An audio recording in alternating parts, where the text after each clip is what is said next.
I think honorable colleagues will do the unusual. Honorable Dewey has a motion, and he's requested that he wants to take it because his flight is in about an hour's time. So we'll move to the 10th order. Let him take his motion so he can leave. And then we'll go back to our normal sequence of your daily business. So, honorable colleagues, move to the 10th order of the day, which is a motion on need to investigate the award of $195 million contract by the Federal Ministry of Transportation and the Nigerian Maritime Administration and Safety Agency, NIMASA, for coastal maritime security, standing in the name of Honorable Diri Doye, and Honorable Diri is now invited to move the motion. Thank you. Right, Honorable Speaker, my esteemed honorable colleagues, my name is Diri Doye, representing Yenagwa Kolokuma Opokuma Federal Constituency of Bayelsa State. Needs to investigate the award of $195 million contract by the Federal Ministry of Transportation and the Nigerian Maritime Administration Safety Agency, NIMASA, for coastal maritime security. The House notes that the Federal Ministry of Transportation and the Nigerian Maritime Administration and Safety Agency, NIMASA, recently awarded a contract for the security of the nation's coastal waters to a foreign firm, Messrs. SLI Security Limited, for a sum of $195 million.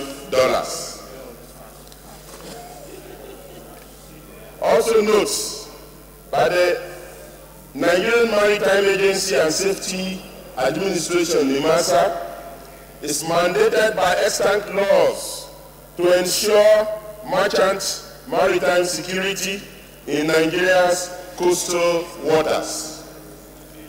Further notes that sometime in 2013, a similar arrangement was outsourced to an indigenous company amid outcries that the Nigerian Maritime Administration and Safety Agency, NIMASA, has the capacity to execute its mandate without its being ceded to a third party. Aware that the present administration terminated the contract while reaffirming the capacity of Nigerian Maritime Agency, NIMASA, to carry out its statutory mandate. Concerned that the award of contract for the security of the nation's coastal waterways to a foreign firm amounts to outsourcing the security of this country to foreigners. The House therefore resolves to mandate the Committee on Maritime Safety, Education and Administration to investigate the matter and report back to this House within 6 weeks. I so move.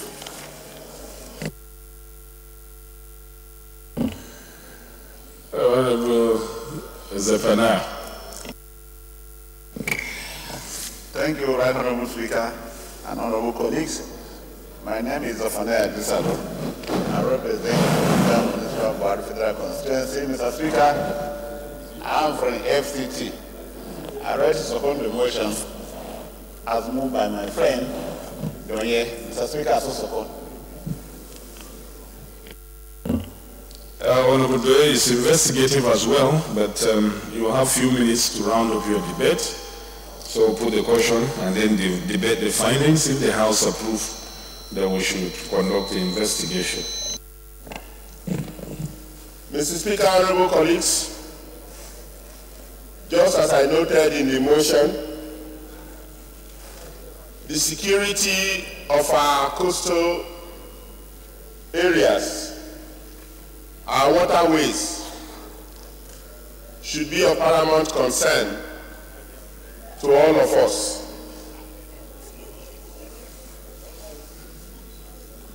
The NIMASA Act empowers it to look at that and ensure, just as the road safety is on land, the NIMASA is akin to road safety in our territorial waters.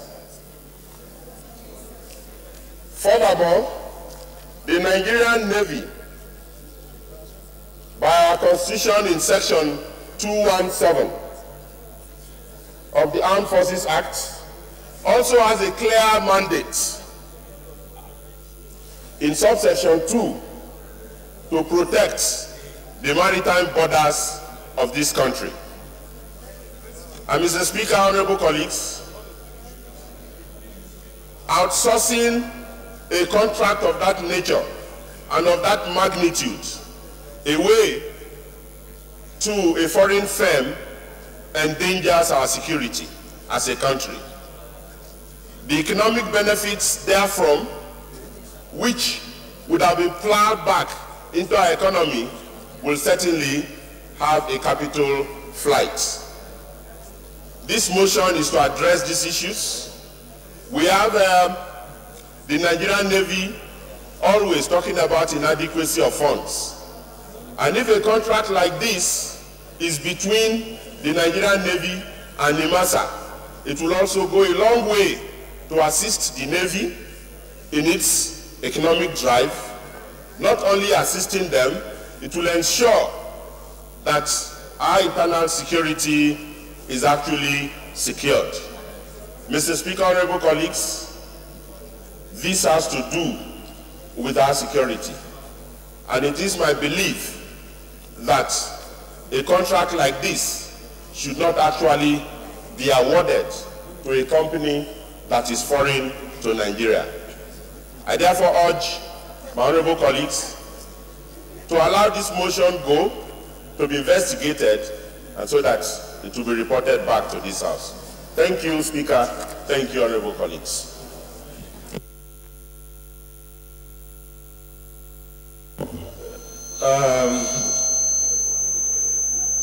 No, I don't know what to do right now. Honorable Abonta, they said that there's a public petition on this and that you're already handling it. How far have you gone on the matter? Thank you, Mr. Speaker. The House referred a petition to us exactly on this. We've had three public hearings, not even public. We've had 3 public hearings on this matter. From where we aired live. The Minister had made submission. The Navy had made submission. NIMASA had appeared. The matter was further adjourned for 6th of February for the last public hearing. I can conclude and report back to the House. Thank you, Mr. Speaker. Chairman, Rules and Business. Honestly, I don't know how we can proceed on this. There's a motion on a subject matter that is already been undertaken by the Committee on Public Petitions, and he has told us that they have even done public hearings, some on even live TV. So, the rule of double jeopardy. Exactly so, Mr. Speaker. In the circumstances, we advise that the motion be stepped down.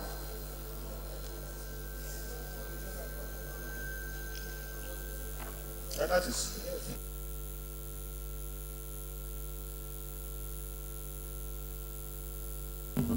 So, let's move a formal motion to do that and then. Thank you, Mr. Speaker. In the light of the circumstances revealed, I move that we step down item number 10 on the order paper. Item 10 on the order paper, step down by leave of the House.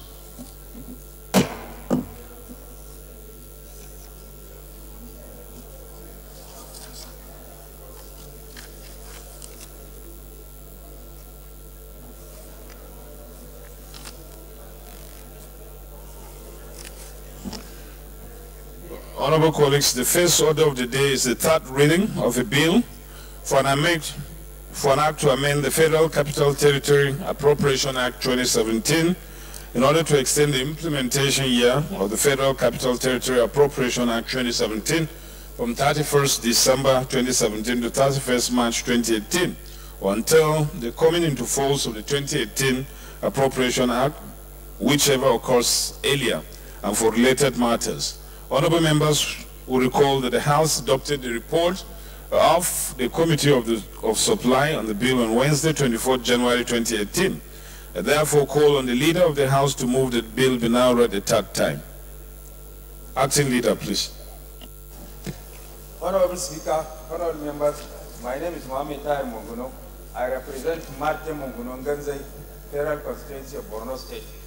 I hereby move that a bill for an act to amend the Federal Capital Territory Appropriation Act 2017 in order to extend the implementation year of the Federal Capital Territory Appropriation Act 2017 from 31st December 2017 to 31st March 2018, or until the coming into force of the 2018 Appropriation Act, whichever occurs earlier, and for related matters, House Bill 1294 be read the third time. I so move.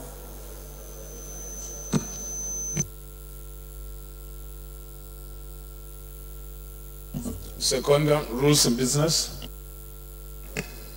Thank you, Mr. Speaker. Okay, Jeff.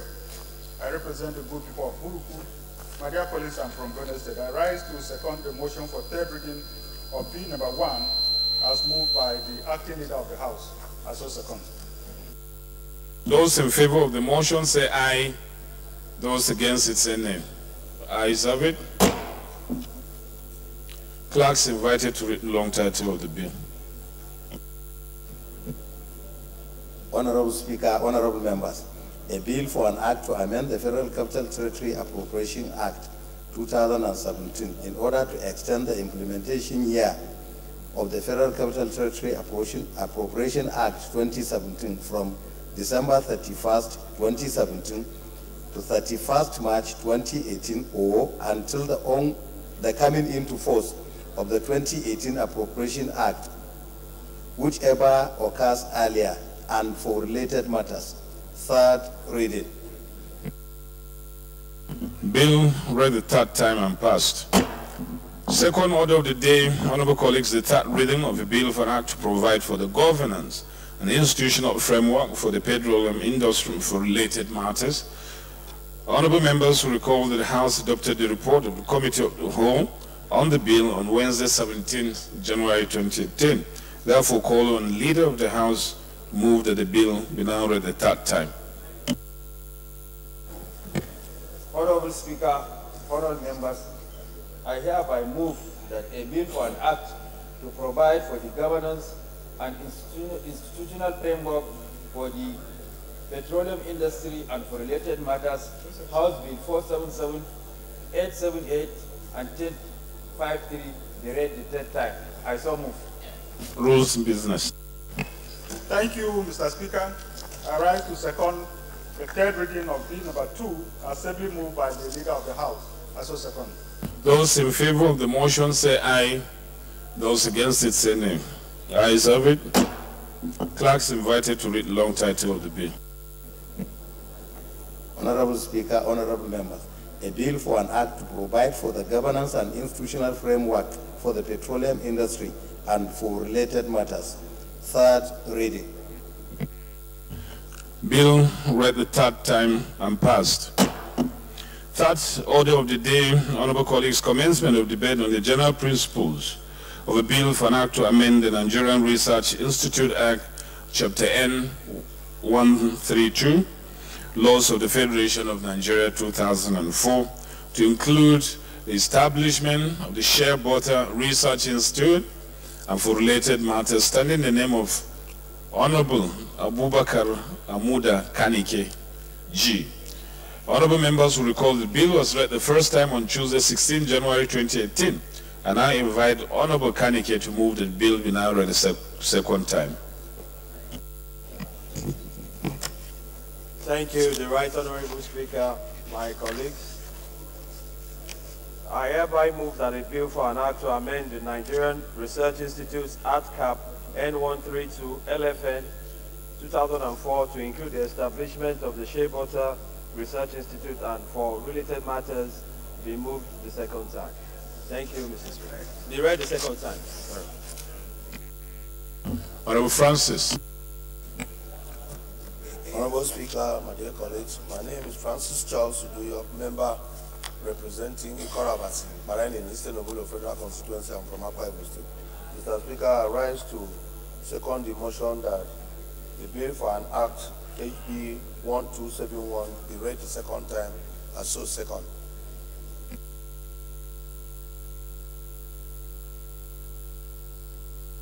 Honorable Kanike, please lead the debate. Thank you, the Right Honorable Speaker, my colleagues. Before the 1970s, when crude oil was discovered in the current state Bayelsa of the country, the agriculture was the mainstay of this economy. About 90% contribution to the GDP was what agriculture did to this economy. But after the discovery of the hydrocarbon material, we neglected agriculture. And this is what has led to our current mono-economy situation that has not helped this nation. Having said that, one must acknowledge the spirited effort of the current administration in trying to reenact the kind of relevance that agriculture had in our economy prior to the 1970s. And you will also recall that prior to the independence of this country, there were research institutes that were established. The essence of establishing and the major consideration of developing those research institutes at those times was to provide a hub for research and development for our focused cash crops and food crops as an economy. And the efficiency of those research institutes was what led to the possibility of agriculture contributing 90% to the gross domestic product of this nation at that time. What we are trying to achieve by this amendment is that the cash crops, we have the Cocoa Institute, we have the Rice Institute, we have the Rubber Institute, we have the Trypanosomiasis Institute that took care of the livestock situation. The current day situation is that the GDP contribution of agriculture to our economy has dropped from the very appealing 90% to about 40%. And of this 40%, about 85% is contributed by agriculture still, about 10% by livestock, and about the remaining by forestry and fishery. So what we're trying to do is to optimize this effort of government to make sure that we reawaken agriculture in this country. The shea butter, which is the shea tree, does very well in Nigeria. In fact, it goes very well in 21 states of the 36 states of this nation, because there is an enabling arable land and the weather conditions in those areas are very conducive for shea trees. And we all know that shea butter production is very important, and a lot of us use shea butter. And we also are aware that when you go outside this country, Nigerian shea butter is repackaged in Ghana and exported. There is a huge potential. Records have it that about 53% of the export of shea butter is actually from Nigeria. It goes to Asia, it goes to the United States and other parts of the world. And it's being used in the pharmaceutical industry, it's being used in the cosmetic industry. So this is not, we're not optimizing this possibility, because shea butter, we have the capacity to export about 500,000 metric tons of shea butter. And how can we best achieve it? By, rather than having an amendment to this Research Institute bill, where shea butter will be included in the bill, and the establishment of the institute will carry out efficient research. The notes come out, the research can make sure that we have improved varieties that will be short spanned and they come to fruit early, so that these nuts can be gotten early and we can benefit. We can also make sure that the processing, which is a little bit not organized and is not up to global standard right now, we can make sure that the processing of shea butter is brought to global standard status, so that we can compete favorably, rather than people buying our shea butter in bulk and repackaging in neighboring countries to sell as their export. We can export our shea butter and meet the European standards and American standards of import of shea butter. We're in a situation where we don't have a choice but to develop our agriculture and other sectors of the economy to take us from this mono-economic situation to a diverse economy. So this is like a situation waiting to be optimized. So these amendments will provide the institutional platform for us to develop shea butter as a nation and optimize the economic potentials therein. The bill is divided into 6 sections, which basically seek to include shea butter in the long title, section 1 and 3, as well as the first schedule provisions related to labeling the institute in the Principal Act. The highlights of the bill. The highlights of the bill include establishing the Shea Butter Research Institute with a mandate to ensure genetic improvement, production, and processing of the various products associated with shea butter produced in Nigeria.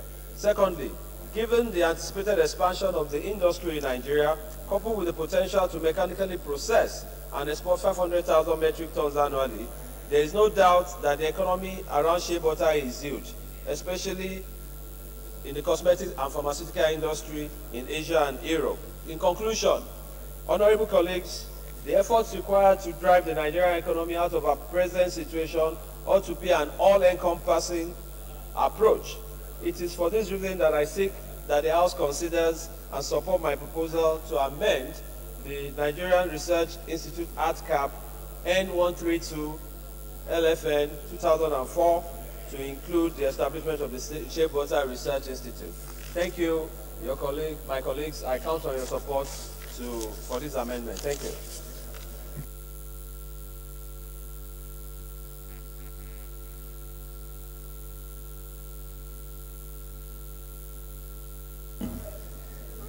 Honorable Hassan.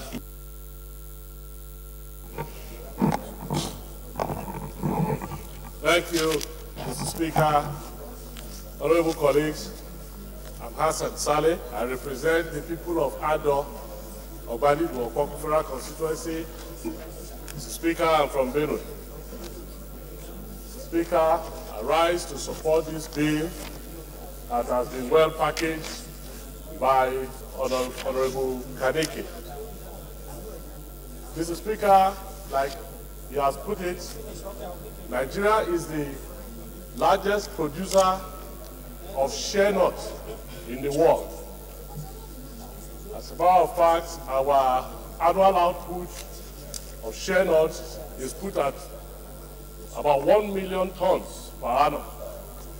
Out of this 1 million tons per annum, Mr. Speaker, honorable colleagues, over 50% of that go to waste. And the balance 50%, 90% of that is also smuggled to neighboring countries where they are processed into shea butter. What we have left, what our local women, or the women in the rural area do, is to pick up the leftovers, process it into our own local shea butter for local consumption. Now, this bill seeks to set up a research center that will further improve the genetics as well as ensure that, the quality of whatever we are going to be processing will move up from where it is today. It will interest Mr. Speaker, honorable colleagues, to note that the shea butter that we produce in Nigeria does not meet the export standards of butter that is needed in the European Union as well as in America. Because it is the EU and America that are the major consumers of this product. Because of the way our local women handle shea butter, it is always infected with contaminated by what they call aflatoxin, which is harmful to the human body. So if we have a research center that will come up with genetics of shea nuts that will meet certain quality, it will go a long way in helping that industry. Mr. Speaker, you want to know that The volume of shea nut we produce in this country is worth about $200 million annually. And over 90% is taken to Benin and Ghana for processing. We have only one major processing plant in Nigeria, and they cannot process more than 30,000 tons a year. So when we have this kind of institution, people become aware that there is money to be made in that sector. The country is better off. I think it will go a long way in helping our agri exports and also helping our rural women.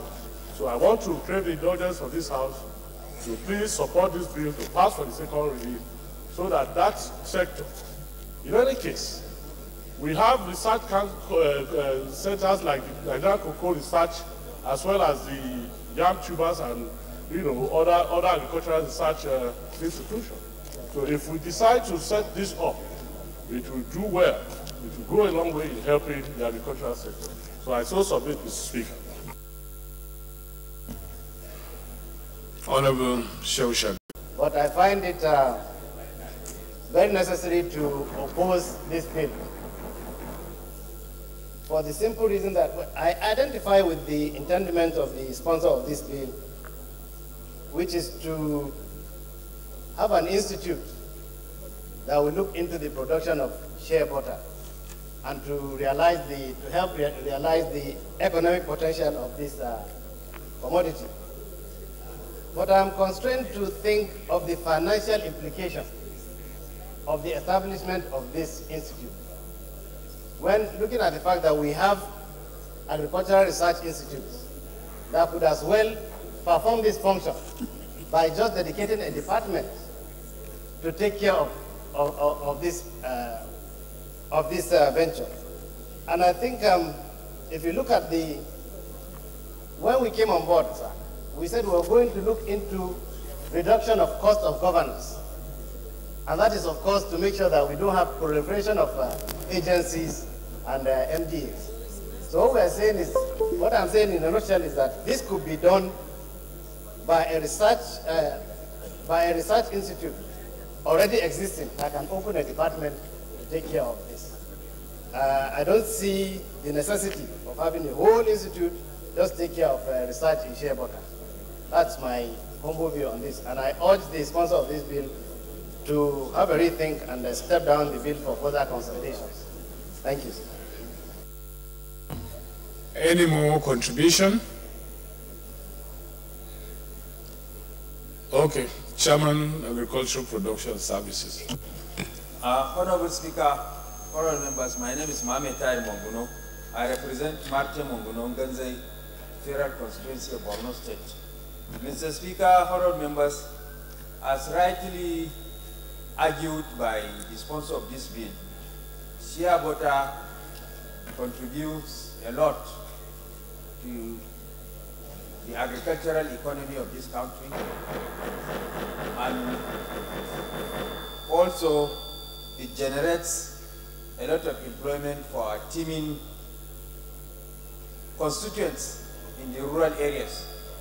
And I also concur with him that there is no research institute that is specifically dedicated or given the mandate of conducting research on shea butter.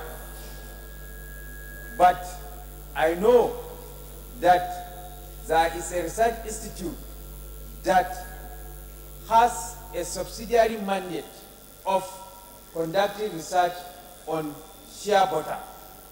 But that notwithstanding, because of the importance of shea butter and its contribution to our economy and the amount of employment that it generates, there is need to amend the Agricultural Research Institute Act with a view to creating a research institute that will be specifically dedicated for the purpose of conducting research on shea butter.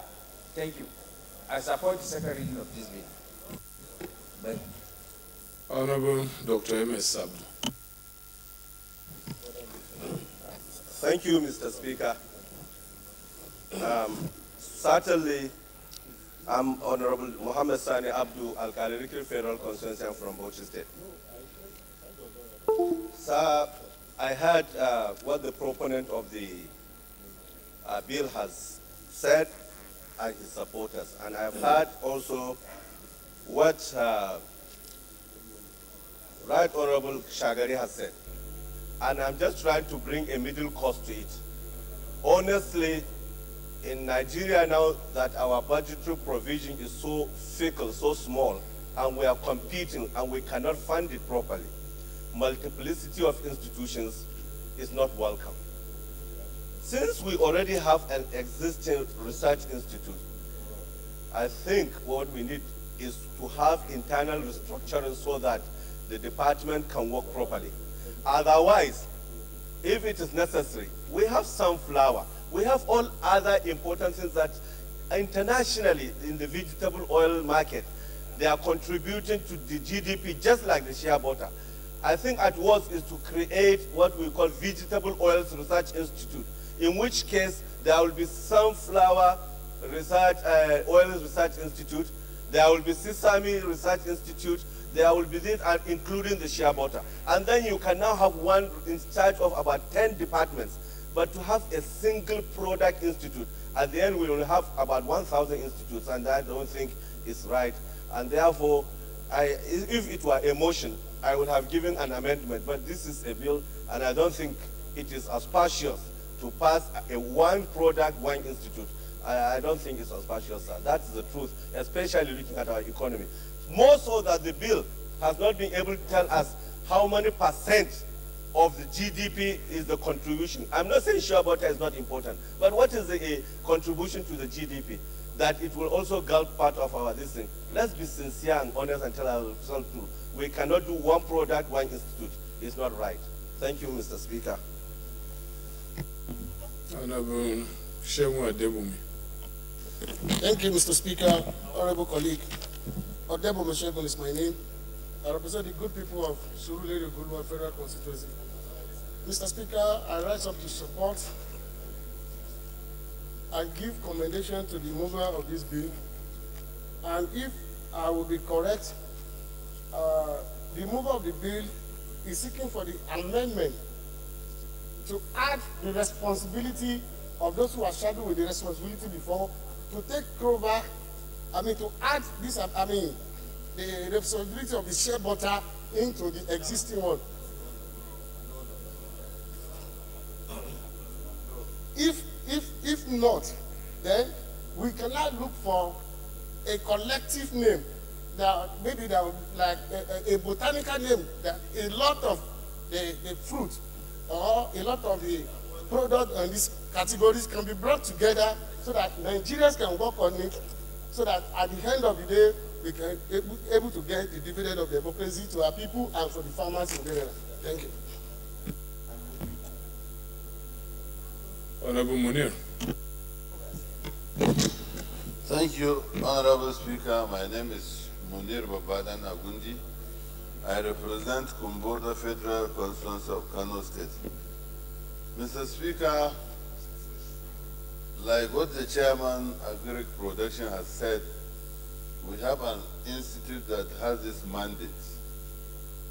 And we have 18 research institutes in agriculture. And what I am trying to say, look at the whole ARCN Act and empower this institution. We have a model in India. You cannot find this kind of single research institute in India, just like what the mover of this bill is trying to achieve. But it is structured in such a way that most of the important products or crops which they add value locally and internationally, they are given priority under that research system and taken up by private sector to make sure that they achieve what we want to achieve in terms of GDP and national growth. And then also to make sure that the system in research that we have people that have a sort of machineries, construction of machinery that repeat some of these products locally. So we have to look at the research system and the ARCN and see where we can bring them together. Not only one product. Like the cocoa, we already have the research. And we produce the best, that Cocoa Research Institute has the best formula for chocolate, but nobody has taken it up. So we have a problem within the system. So we have to look at it holistically so that we address it. Shea butter, as I'm talking to you, Mr. Speaker, I used shea butter this morning as my oil. And it's very good, very important.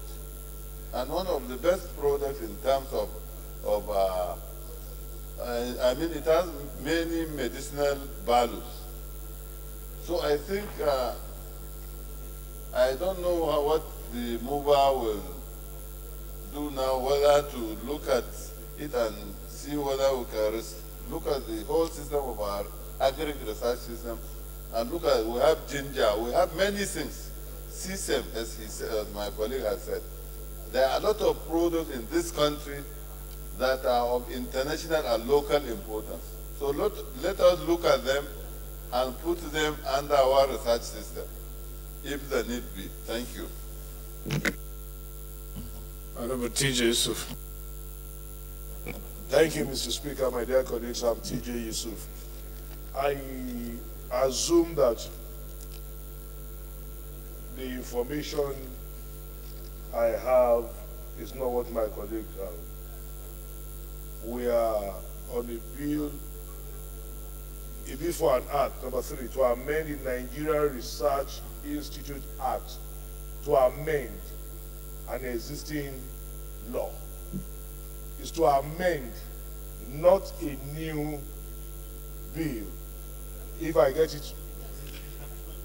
So, if we are amending, I am not saying that what we should be thinking of is not killing this, and we say, okay, we should not create an institute.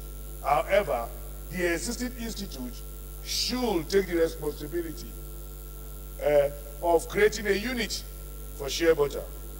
And I myself, with the submission of my last colleague on the fact that he used shea butter, that's what I use. That's what my whole family use. Mr. Speaker, the intention of this bill, my dear colleagues, is to up the game and bring shea butter to more prominence. So I would suggest that since it's an amendment of an act, that we can still go ahead and pass the second reading of this bill, while at the constitution, at the public hearing and constitution, we can amend whatever we want to amend. Dot the I, cross the T. But killing it at this level will make us lose the privilege of adding value to that part. So I'm appealing that those positions canvassed are valid. However, it can be cured at the committee level. That's my appeal. Honorable Fake. Thank you, Honorable Speaker. My name is Femi Fake from Ifedayo, Woodward Row and Ila Federal Constituency, and from the state of Osun. I like to make a contribution to this.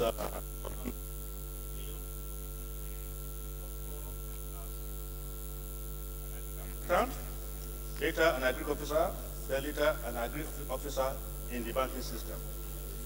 I also spent quite some time in the research institutes before I got into banking. I worked at Robert Research Institute in Benin, and then National Agricultural Research Institute in Ibadan. I aligned myself with the chairman of Agric Services. We don't need a new research institute. The ones that are there now, basically, we are just paying overhead to the staff. Most of them don't even have money to do scheduled research. So we just pay salary overhead for the sake of, well, they have this job, you have to maintain their jobs. This thing we are trying to do, we can achieve very simple. amend the ARCN Act. What is ARCN? Agric Research Council of Nigeria, which is the umbrella body that controls all the research institutes. Oh, we need some light focused on shea butter. Mr. DG ARCN, find a way to add it to the mandate of the appropriate research institute. Rather than open a brand new research institute, director here and all that, we don't have money right now. So I also finance a lot of shea butter investment in banking. So we don't need it. It's a very important crop, but we don't need to open a brand new balance sheet into which we are going to be debiting money that is not available. I suggest that this person withdraw this and bring back an amendment to the ARCN, and you will achieve the same thing. Thank you very much. Honorable Mike Prince. Thank you, Mr. Speaker. My name is Mike Adeni Omogbe. I represent the people of Okitipupa, the Federal Constituency. I'm from Ondo State. Mr. Speaker, I want to add my voice to support this important amendment as put before us today by my good friend, Dr. Garike. It's very important, Mr. Speaker, sir, that we first understand the produce we are talking about. We should appreciate that shea nut, from where shea butter is produced, is a gift to this country by God. It is one of the numerous untapped resources that God has placed at the disposal of this country, scattered across 21 states. You can find shea nuts in Oyo State, shea nuts in Osun, shea nuts in Kwara, in Kogi, and across up to Abuja here. And our parents, our forefathers have been using this with crude technology. The foreigners, particularly the Indians, the Asians, have been coming to this country to take away this product unprocessed. No value is added. They take it away. Our neighboring country of Ghana and Cameroon here come here to take these products. They process it for export. Mr. Speaker, you will recall that cocoa at the initial stage takes up to 5-7 years before it can be harvested. But today we have cocoa, the brand of cocoa that can be harvested after 3 years. What happened? It was because there were research activities that will improve how this cocoa from the seedings to other level can be produced. I think that is what we are seeking to amend by saying that let us have an institute that will look into this God gift, and their work will include to reduce the life or the yielding life from 15 years, because for between the time it is germinated and the time it begins to yield, it takes 15 years to be able to bring it back. From this thorough research, we'll be able to reduce it from 15 to maybe 5-7. And then it will also be responsible for creating and doing research into local machineries on how these products can be processed to add to our GDP. Mr. Speaker, it will interest you that after many, many years of exportation of shea nuts from this country, as of today, we cannot boast of one solid industry that is processing it. There is one ongoing industry, Mr. Speaker, as we talk, in Ilorin, up to today have not been completed because there is no support, there is no people to actually have the understanding of what God has given to us. Another one is called the large group industry, somewhere in Ogun State. They have been lying fallow. I believe that with the establishment of this institute, this God gift will be brought to prominence in Nigeria, and then we will be able to begin to yield and create employment to yield foreign reserve from it. This is my contribution, Mr. Chairman. Mr. Speaker. Well, I think all speakers agreed to the fact that we should have some form of research on shea butter. The only difference of opinion is whether it should be undertaken by a separate institute established for that purpose, or it should be collocated within an existing institute. That's the only difference. So, Chairman, Agricultural Production and Services, your last word on this. Mr. Speaker, honorable members, in the course of my earlier submission, I said that shea butter, there is a research institute that is dedicated to conduct research on shea butter, but not specifically mandated, like a subsidiary mandate. For example, we have cocoa research, we have Rubber Research Institute. It is called Rubber Research Institute, but it has mandate to also conduct research on gum arabic. But it is called Rubber Research Institute, but it has mandate to conduct research on gum arabic and also dates. So, with regard to shea butter, it's also the same way. We have a research institute that has the mandate to conduct research on it, but it is not named Shea Butter Research Institute. So what I'm saying is that in view of the importance of shea butter, the employment that it creates, and the foreign exchange earnings that we generate, there is a need for us to have a research institute that is specifically named for the purpose of conducting research on shea butter with a view to maximizing the potentials of the country with regard to shea butter production. Just like we have Lecture Research Institute is dedicated, it has the mandate of conducting research on wheat and millet. And then when you go to Palm Oil Research Institute, it has a mandate to conduct research on palm oil. So when you go to Umudike, we have, it has a mandate to conduct research on tubers.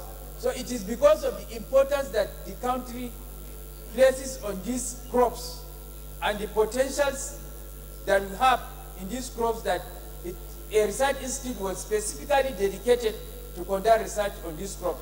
So, mutatis mutandis, I want to urge this House to also create a research institute that will be specifically dedicated for the purpose of conducting research on shea butter because of the potentials we have in this country with regard to shea butter production. Thank you.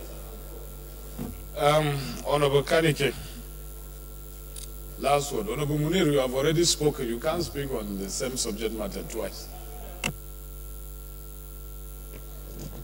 Thank you, Mr. Speaker. I appreciate my colleagues for their opinions on this subject matter. I quickly just want to say one or two things to be able to sway opinions. The first important thing is that, like some of my colleagues said, shea butter has been like a nature's gift to Nigeria, and that we have not really looked at it as, a potential.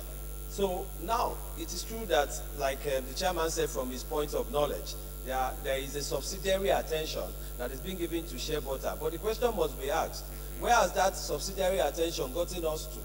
I don't think we should be shy of a little bit of, I'm very conscious of the fact that we have, problem with resources, and we should not just create new lines of expenditure. But if we have a lot to benefit, one, deforestation has caught up with the natural shea butter trees.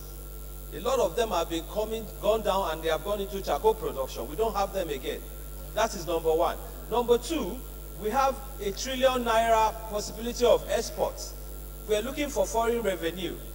If we can bring down from 15 years to about 5 years in research, and we pay attention, and seedlings are cultivated and distributed, we are talking about agriculture. Are we just paying lip service to agriculture, or we are looking at agriculture as an economic earner?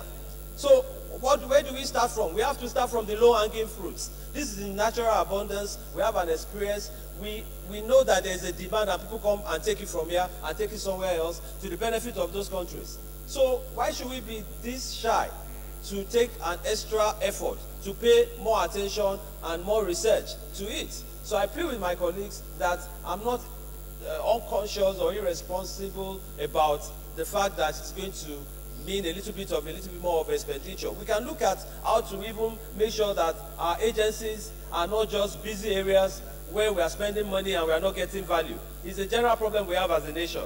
I agree with the fact that we must look at that. But I don't think we should, because of that, lose this potential of optimizing foreign earnings through shea butter. We're losing a lot right now, and before I came up with shea butter, I looked at other products, and I know that the global demand for shea butter can get us nothing less than ₦1 trillion every year. Thank you. Okay, I'll put the question so that we can move on. And the question is, the bill will be now read the second time. Those in favor of the motion say aye. Those against it say nay. The ayes have it. Clerks invited to read the long title of the bill. Honorable Speaker, honorable members, a bill for an act to amend the Nigerian Research Institutes Act, Chapter N123, Laws of the Federation of Nigeria 2004, to include the establishment of the Shea Butter Research Institute and for related matters. Second reading. Bill is referred to Committee on Science and Technology. I thought it's agriculture, Clark. Is science and technology?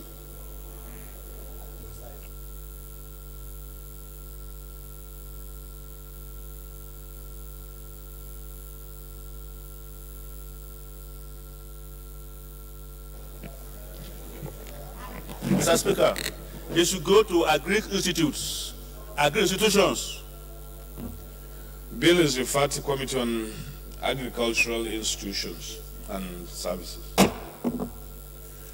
Fourth order of the day, honorable colleagues, commencement of debate on the general principles of Bill for an Act to amend the Police Act, Chapter P19, Laws of the Federation of Nigeria 2004, and the Police Regulation 1968, respectively, to prevent continued infraction of Section 42 of the Constitution of the Federal Republic of Nigeria 1999 as amended by the requirement of female police officers to request prior permission of the commissioners of police before undertaking marriage and for related matters, standing in the name of Honorable Basi Eko Ewa. Honorable members who recall the bill was read the first time on Tuesday, 28 November 2017. I now invite Honorable Basi to move the bill be now read the second time.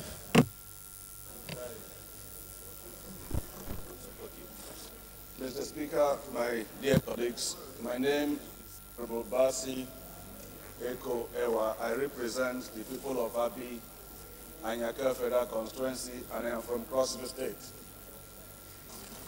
Mr. Speaker, I stand to move that a bill for an act to amend the Police Act, Cap P19, Laws of the Federation of Nigeria 2004, and the Police Regulations 1968, respectively, to prevent continued infraction of Section 42 of the Constitution of the Federal Republic of Nigeria 1999 as amended by the requirement of female police officers to request prior permission of their commissioner of police before undertaking marriage and for related matters, HB 1233, be read the second time.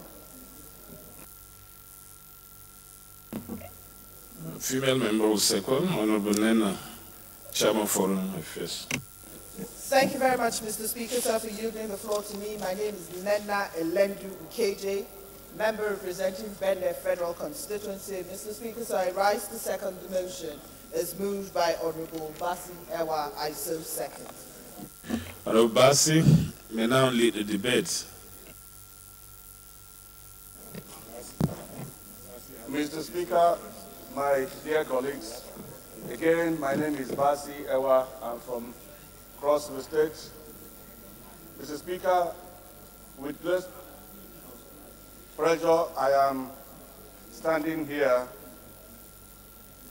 to lead the debate on a bill to seek to amend Section 23, Section 124, and Section 149 of the Police Act of 1943 and the Police Regulations Act of 1968, respectively, to prevent its continuous infraction of Section 42 and, of course, Section 315 of the Constitution of the Federal Republic of Nigeria, 1999, as amended. Mr. Speaker, Section 42 talks about discrimination based on sex, religion, or place of birth, etc., while Section 315 of the Constitution talks about existing laws. Mr. Speaker, my dear colleagues, marriage is controlled either by the church, both the Islam and Christianity. And in Christianity, we have procedures and ways how whoever wants to get married can seek for consent, parental consent. And the Matrimonial Causes Act clearly provides how consent can be obtained. And of course, the age limit within which parental consent is even a prerequisite is when you are within 21 years of age as a female. But Mr. Speaker, my dear colleagues, the Police Act clearly provides that for a police officer who is a female officer that wants to marry must first seek the consent of the Commissioner of Police for her to go into that contract, which of course is an infraction of her fundamental rights. My dear colleagues, the Act in Section 124 requires a female police officer to seek and obtain the permission of the Commissioner of Police and or the IGP for his consent before attempting to exercise our fundamental human rights of going into marriage. Mr. Speaker, Section 1, Section 13 of the 1999 Constitution clearly provides that any law that is in violation of or is inconsistent with any provision of the Constitution is void ab initio and should be so declared as illegal and unconstitutional. Mr. Speaker, my colleagues, the Federal High Court, sitting in Lagos in 2012, declared Section 124 of the Police Act of 1968 illegal as it violates Section 42 and Section 315 of the 1999 Constitution as amended. It is therefore our responsibility, my colleagues, as lawmakers, to amend this section in line with our laws. By separation of powers, the courts of law are not permitted to enact or amend the law. Their duty is only to interpret the legislation as passed by the Parliament, as it has been done in the instant case under review. Mr. Speaker, is the case of Women Empowerment and Legal Aid Initiative and Attorney General of Lagos State and the IGP. This matter was delivered in 2012 by my Lord, Honorable Justice Jonah Adam. Mr. Speaker and my dear colleagues, it is equally very imperative to amend Section 23 of the Act, which allows a police officer to go on transfer from his station to a new station when he or she is a witness or an investigating officer or a prosecuting officer in a pending case or matter before the court of law. We propose that it will not help in a situation where a matter is in court and it is the police officer who carried out the investigation, or he has already started the prosecution of the matter in court, to be transferred out of his station. That will help to delay prosecution of cases that are before court. The purpose of this proposed amendment is to prevent the undue delay in the prosecution of cases due to the transfer of investigating prosecuting officers, considering that the fight against corruption is one of the policy thrusts of our administration. It is necessary to support this fight by strengthening existing laws and enacting legislations that will encourage a speedy and uninterrupted prosecution of cases. We must be conscious of the fact that major indices for measuring the success of the fight against corruption is on the effectiveness with which our laws, legislations are drafted, enacted, and enforced swiftly. Mr. Speaker, we equally intend to amend Section 124 of the Police Act that deals with special promotion. The way the section is presently drafted creates room for either the IGP or the police commission to carry out promotions of junior officers that seems to head their senior officers, and it's affecting the career of some police officers. Mr. Speaker, I have few examples to give. The former Commissioner of Police in Adamawa State was in active policing for just 2 years, Mr. Speaker, after his training as a police academy. He left the academy in 1996, posted to Benue State, where he did his 1-year attachment, and later posted to State CID from 1997 to 1999, before he was appointed ADC to the former President of the Federal Republic of Nigeria. He served in this capacity till 2017, by which time he was promoted unjustly to the rank of Commissioner of Police. Mr. Speaker, while most of his classmates are still Chief Superintendents of Police, he is now in the Institute of Policy and Strategic Studies, meant for senior officers, who joined the police force in 1986, whereas he is a 1994 cadre. Mr. Speaker, another very interesting example is that of the Commissioner of Police, Lagos State. He was given the acting appointment barely 4 months after his promotion to the substantive rank of Deputy Commissioner of Police. He now superintends over his seniors. All other senior officers working under him were hitherto his seniors, now serving in the capacity of Deputy Commissioner of Police. My dear colleagues, the Police Act provides that an officer's promotion shall be premised on the following grounds: seniority, vacancy, and performance. Therefore, the amendment sought is to allow the Act, as it concerns police officers' promotions, to follow strictly the aforementioned criteria, as special promotion affects not only the psyche of other police officers, but also negatively impacts productivity in the Nigerian police force.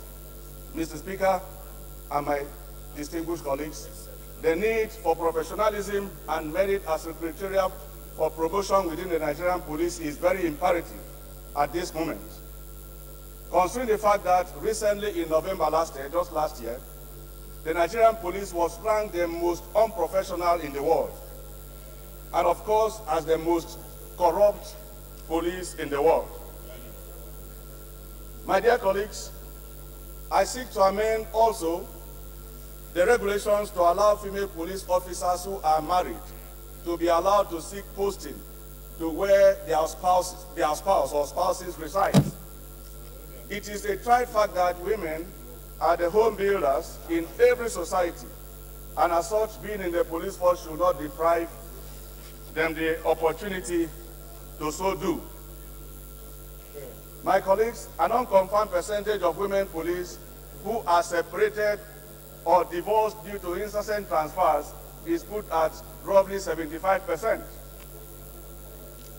While the Act, in one vein, provides that a female police officer must apply and get the consent and/or permission of the Inspector General of Police to get married.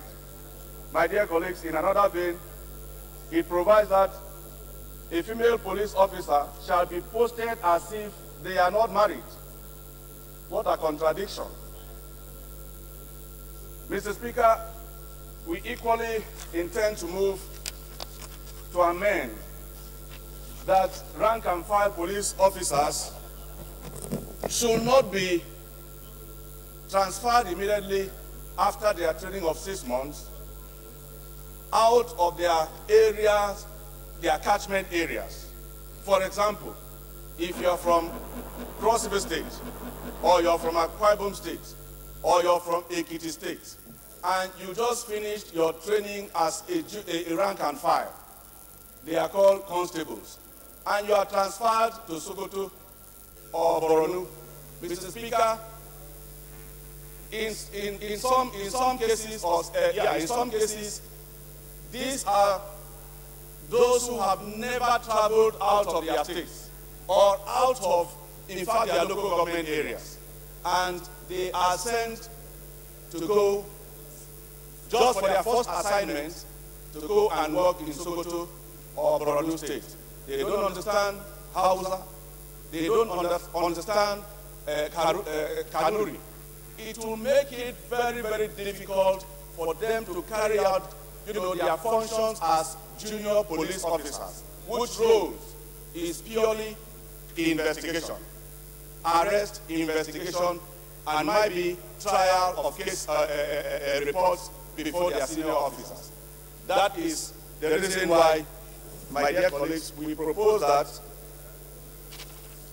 for junior rank and file officers should be deployed within their catchment area or their zoopolitical zones.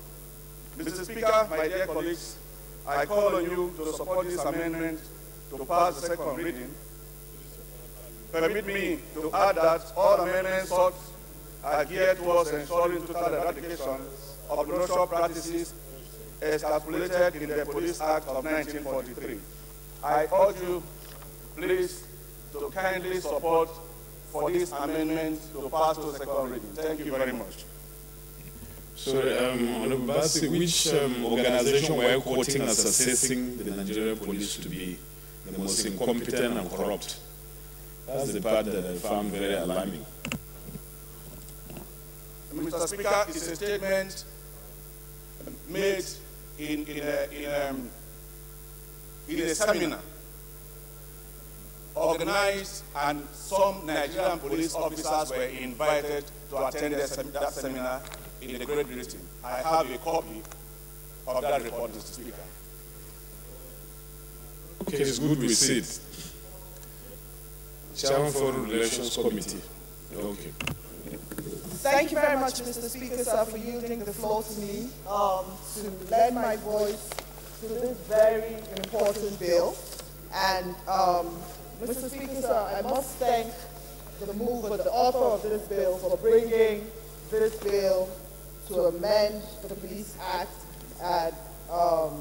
and especially to take care of the continued infraction of Section 42 of the Constitution that speaks to discrimination against any persons. Mr. Speaker, sir, even though the mover of the bill has spoken very eloquently to the issues, especially with regard to seeking permission before a woman can get married within the police force, Mr. Speaker, let me make the point that in 2012, this same matter had come before the Federal High Court, Justice Ada, and Justice Ada, in his ruling, ruled it as unconstitutional, this particular provision.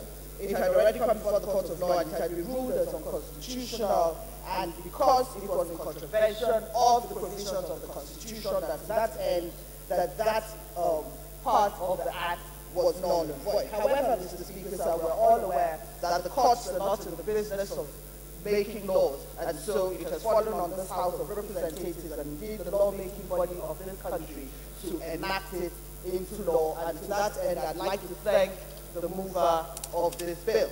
But Mr. Speaker, sir, even though he speaks to that issue, I'd like to also state, and Mr. Speaker, before you ask me who said it, I don't have the details, but I shall furnish the House with the details, that the Nigerian police is the most discriminatory organ of government in Nigeria.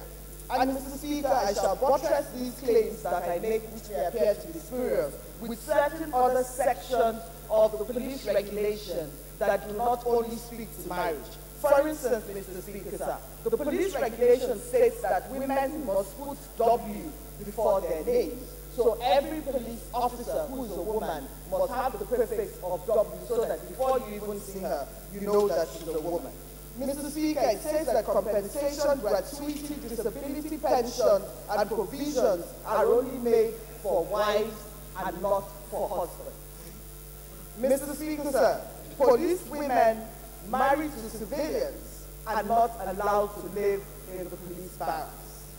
Mr. Speaker, travel allowance is only made for accompanying wives and not for accompanying husbands of these women who have already sought permission to get married.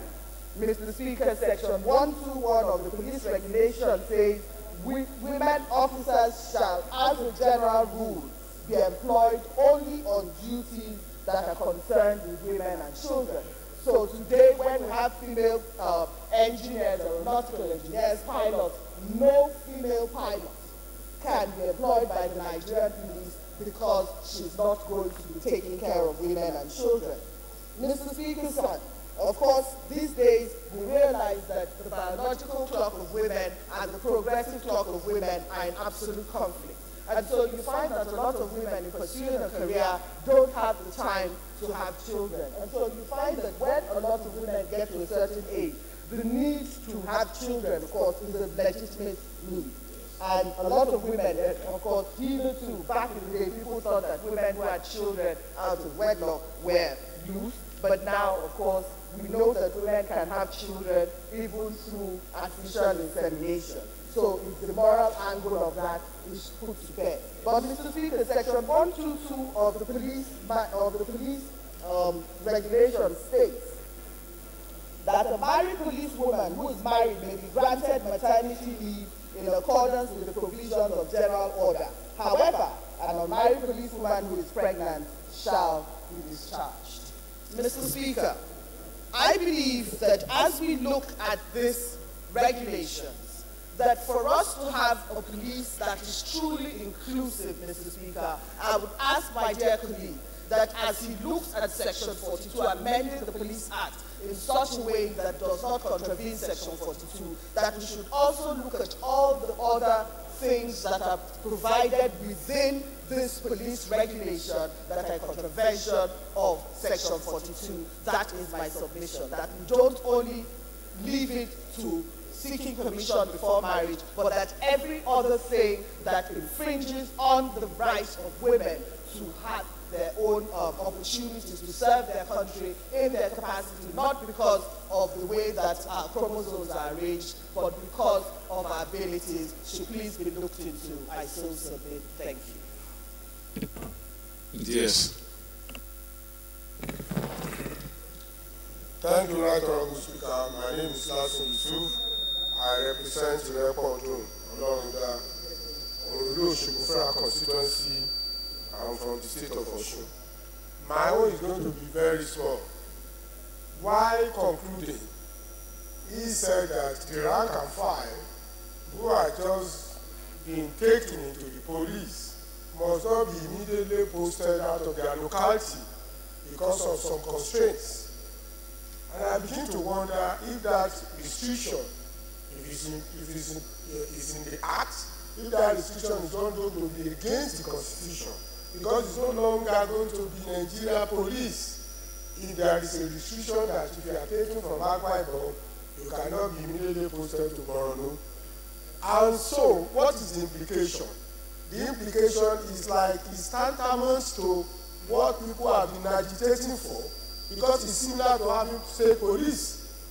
So, I would want the sponsor of the bill to see that that particular section is about to amend is tantamount to asking for a state police. And it's tantamount to saying too that if a rank and file is taken in that context, then it's no longer going to serve in the Nigerian police when there is a restriction that if you are taken from River State because of local language and because of the peculiarity of what you are likely to face in Borno. And in fact, while he was saying that, I overheard Moguro say that an ASP was posted from somewhere in the southwest, from Enugu or the southeast to Borno.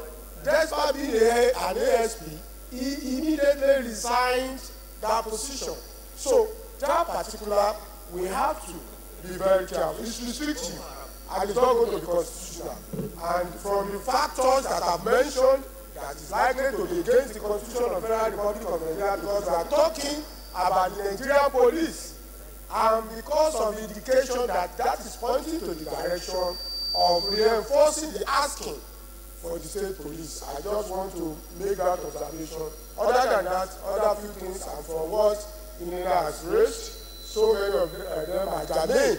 And I would like to add too, that one of the major problems we have with all sectors is that we tend to kind of treat women as if they do not exist. Before I come to the police, take the economy for example. A country that does not pay attention to women, you are already deficient in half of whatever you want to do. Because whenever you take the head counts, women are not likely to be less than 50%. So as long as women are not well integrated into your system, half of what you are seeking to achieve is already taken away. So if you are now saying that a woman that is pregnant is immediately discharged, how do you procreate for further police when you are going to produce? How do you? Well, you don't know, I've not heard of any biological innovation that gives the biological right for men to procreate. And so, if the sponsor of the bill can look at there is a solution, you begin to have women can join police at a particular age. Maybe you serve for the first, say, 5, 6, 7 years. But there's another problem again. You need to dodge it a little bit. These days, women go into menopause at 32. Yes, women go to menopause at 30. So it's a whole lot of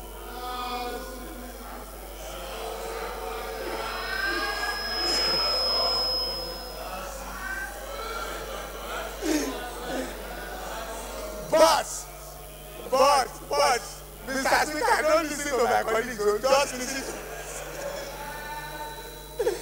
Mr. Speaker, let me, it's on record.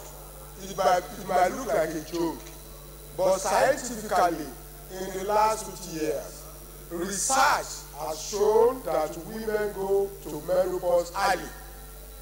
And so, if you constrain them, because of the fact that they want to build a career in policing, and you say they should be discharged immediately because they are pregnant. And I think whether you read the Quran or the Bible, one of the God's injunction himself is that we should procreate. And so the amendment, I don't know if it is lavishly or sparingly, but you must procreate. So finally, I will join the sponsor of the bill to look at that angle too and be specific on it when public hearing is about to be held on it. Thank you, Mr. Speaker, for giving me the opportunity.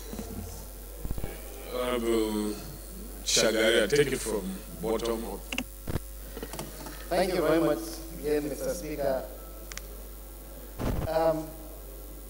I rise to second this, I rise to support this important bill. It has always been bothering me. Why are police women being treated differently? Why are they being discriminated against when they are supposed to be same in the police? Woman and man, they are supposed to be the same. They are all officers of the police force. So why are they being discriminated against? So the first thing to do is to, of course, abolish this unconstitutional law which discriminates against them. That is the long and short of it. So, but what I'm worried about is that the sponsor of this bill is joining he wants us to swallow hook, line, and sinker this bill. And there are some matters in this bill that I'm not very comfortable with. But I'm urging my colleagues to support it so that when it comes to public hearing, it comes to consideration, then we can look at those other matters. Because I don't see, of course you say and other related matters, but I don't see the relationship between promotion, posting of police officers with discrimination against them for being women and seeking, the permission of the Inspector General of Police before they get married and so on and so forth.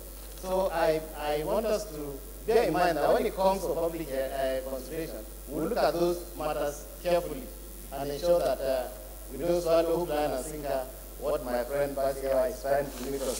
Thank you very much, Mr. Speaker. I support the bill.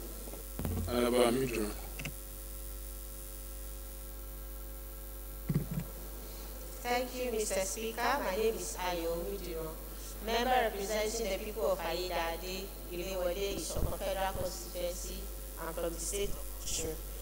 Mr. Speaker and dear colleagues, I want to first and foremost thank Honorable Ewa for these very, very important amendments, especially this leading amendment about this discriminatory act against women in this country at this time and age.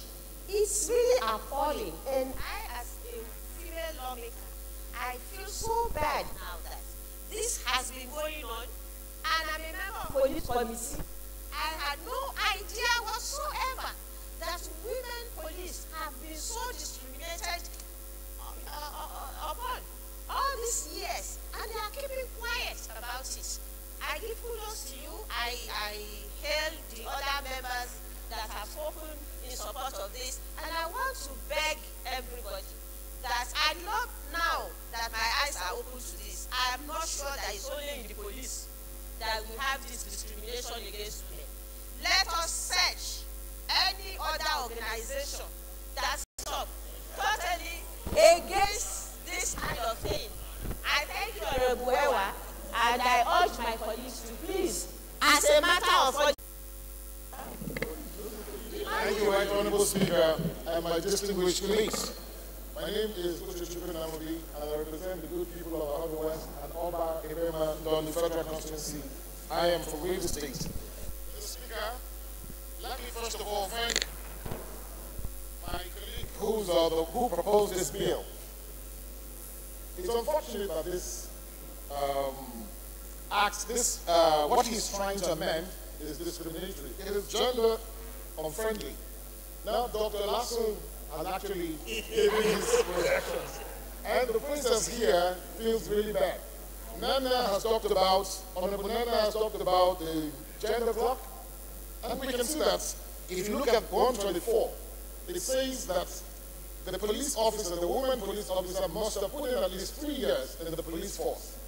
Now, if this was also done to the men, I think it would have been much better, but you don't do that to the men, and you expect the women to do that. So I stand here to support this particular aspect of the bill, this amendment, and I wish and I pray that my colleagues will support it. Thank you very much. Honorable now.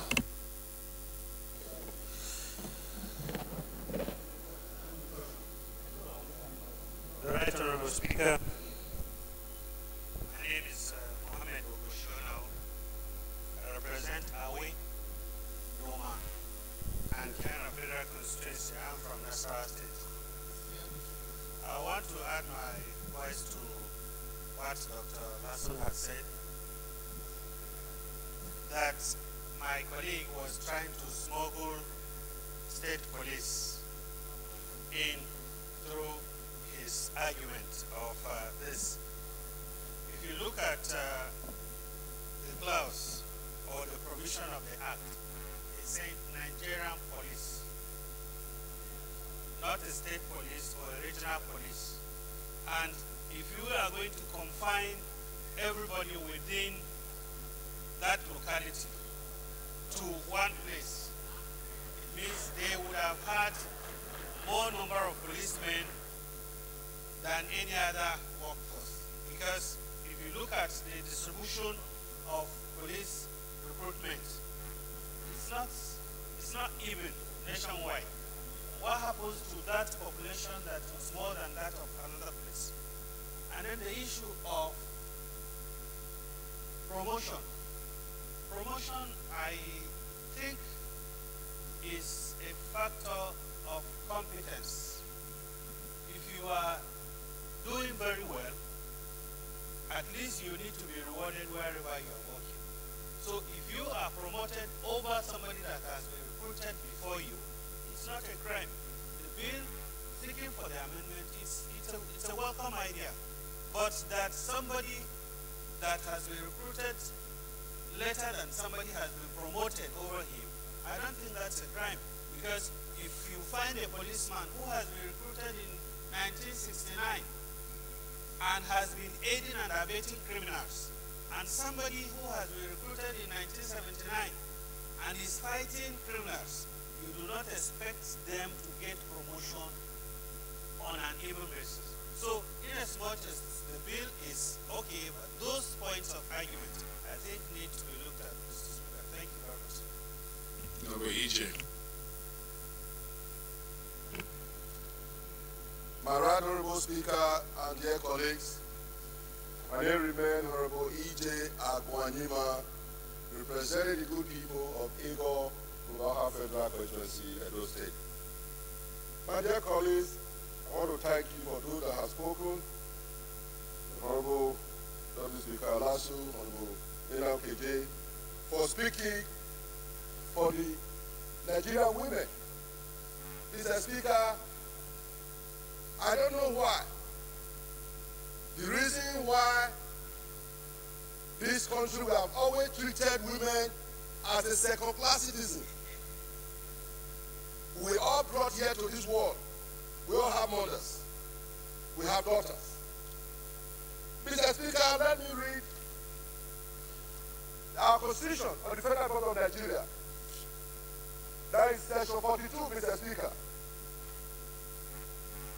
Section 42, Mr. Speaker, says, a citizen of Nigeria of a particular community, ethnic group, place of origin, sex, religion, or political opinion shall not,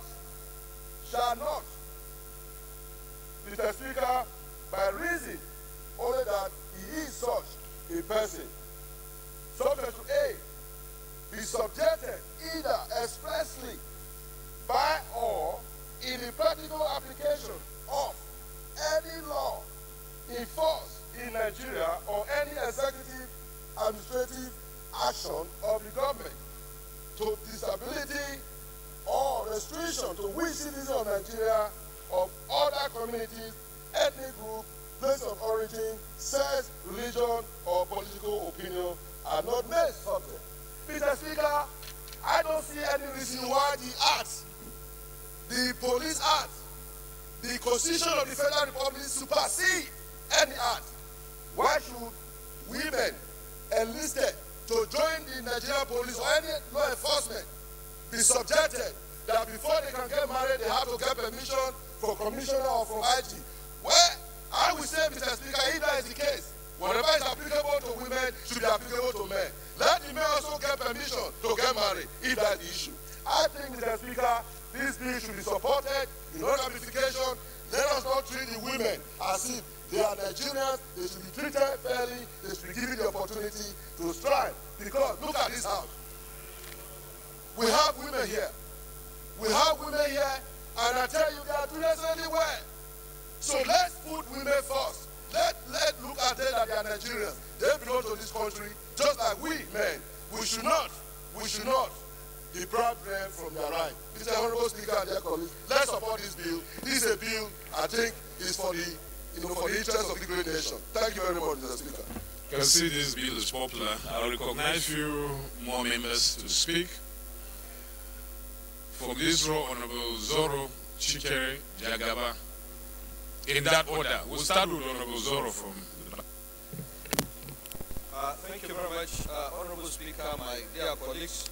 Mohamed Sani Zoro, I represent Gagarawa Group and Sule Amegateli Federal Constituency in Jigawa State.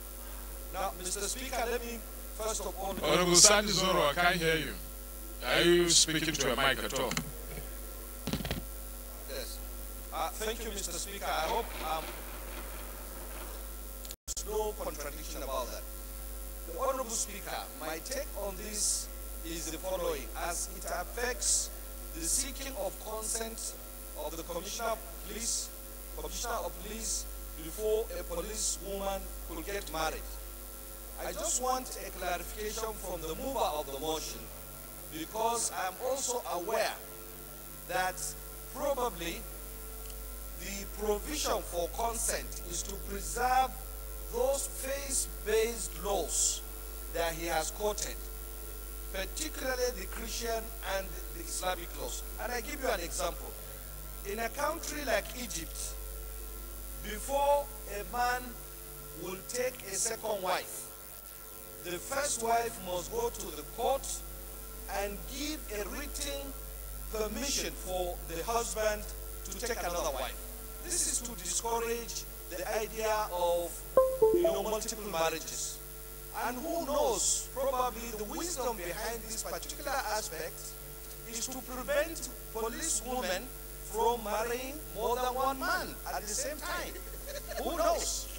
Second, it is very, very important also to know that the police as an institution has a right to come up with regulatory provisions for the purpose of documentation or for the purpose of enhancing the performance, of the police. Please. So I just want the mover of the motion to clarify further whether or not the consent from the Commissioner of Police includes denying the right of woman. Can he deny the applicant from getting married? That is one. Is he aware that probably the police wouldn't want police women to marry more than one man at the same time? Which is possible, like I have given in the example of Egypt. I would want to benefit from his clarification, please. Thank you very much. Honorable Ken Chikere. Mr. Speaker, thank you very much. My name is Ken Chikere. I represent the Port Harcourt Federal Constituency 1 of Rivers State. Mr. Speaker, I have listened to my colleagues speak, and I want to start by paying tribute to those who have spoken before me. The sponsor of the bill, Ms. Okeje, the Honorable, the Honorable Deputy Speaker. Now, I don't want to be repetitive. When others have spoken, I always want to take it from there. And I pray that one day our voting system will be set up so that our constituents will judge us from how we vote. Now, mentioned, should ordinarily agitate us. And my take, the point I want to make is that, Mr. Speaker, let me start by saying that ordinarily I am not a proponent of state police. But for what is happening all over now, especially where I come from, the River State, I was not going to support state police. But from what we have on the table now in this House, my view is that we need to look a little more closely at the Police Act. We have issues, security issues in our country. And we have these whole issues that have arisen here, for which an amendment to the Act is sought by the bill we're arguing. I want to support the second reading of the bill and to add that we have an opportunity as a house of the Nigerian people, probably the last resort. They say the court is the last resort for the common man. But I think that this House has huge responsibility to the Nigerian people. And my take, therefore, is this. In view of all the things we have concerning our police, let a thorough job. Mr. Speaker, the House should constitute a committee to do a more thorough job on our police so that the Nigerian public, including ourselves who are here, would have the benefit of a properly managed police force. We should just go beyond what we have on the table. Upon the realization that there is more we can do to what is existing for the improvement of the system. That is my submission, Mr. Speaker, and I thank you. Mr. Speaker, honorable colleagues, Honorable Jagaba, Adam Jagaba is my name. I represent Kachia, Kakalko Federal Constituency. Mr. Speaker, I rise to speak against the bill. Now, all what my previous colleagues have spoken or have canvassed, nobody has addressed the issue of children. You transfer maybe somebody from Port Harcourt, a police officer, with his family to Sokoto. What happened to the education need of the children? Now, how do they leave their schools there and move to the new environment? After maybe 2 years, you transfer them from to that place to Yola or to Kaduna or to Nasarawa State. And the entire family move. What of the educational need of these children? That's the area, as a teacher, I thought I should bring this up. So it shouldn't be mandatory. Rather, it should be left for the couples to make a choice. So even if you are going to amend this at all, then at the committee stage are more important because they have more lifespan to spend. Particularly anything that has to do with the children's education, we should put it into this bill. We have families that because of this movement, some of them, they have, their children have attained the age of 25 still in secondary school because of movement.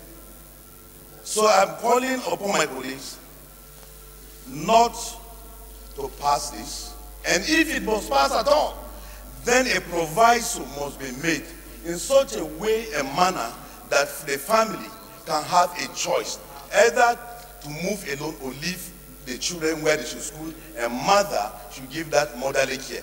That's my submission, Mr. Speaker.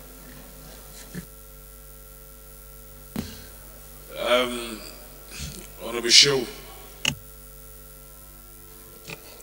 Thank you, Mr. Speaker.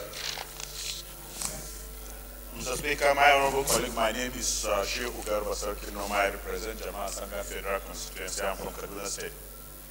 Mr. Speaker, I think this bill has been well debated, and all the previous speakers have made very valid points. But my own submission, Mr. Speaker, is to canvass that we should allow this bill to go to the relevant committee. That is, we should endorse the second reading so that it can go to the relevant committee.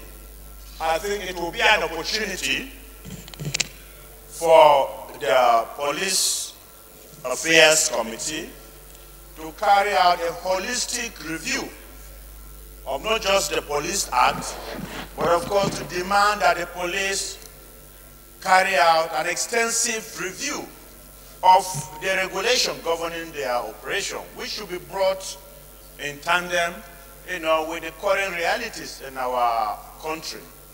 And I would also want to say that this is also an opportunity for other committees that oversee other similar bodies like the Army, the Navy, and the Air Force to also examine similar regulations that might be in existence in those services, so that a holistic review could be carried out in order to bring the regulations of these services in line with not just the provision of the Constitution, but I think with what we can consider as modern needs of the society that we live in.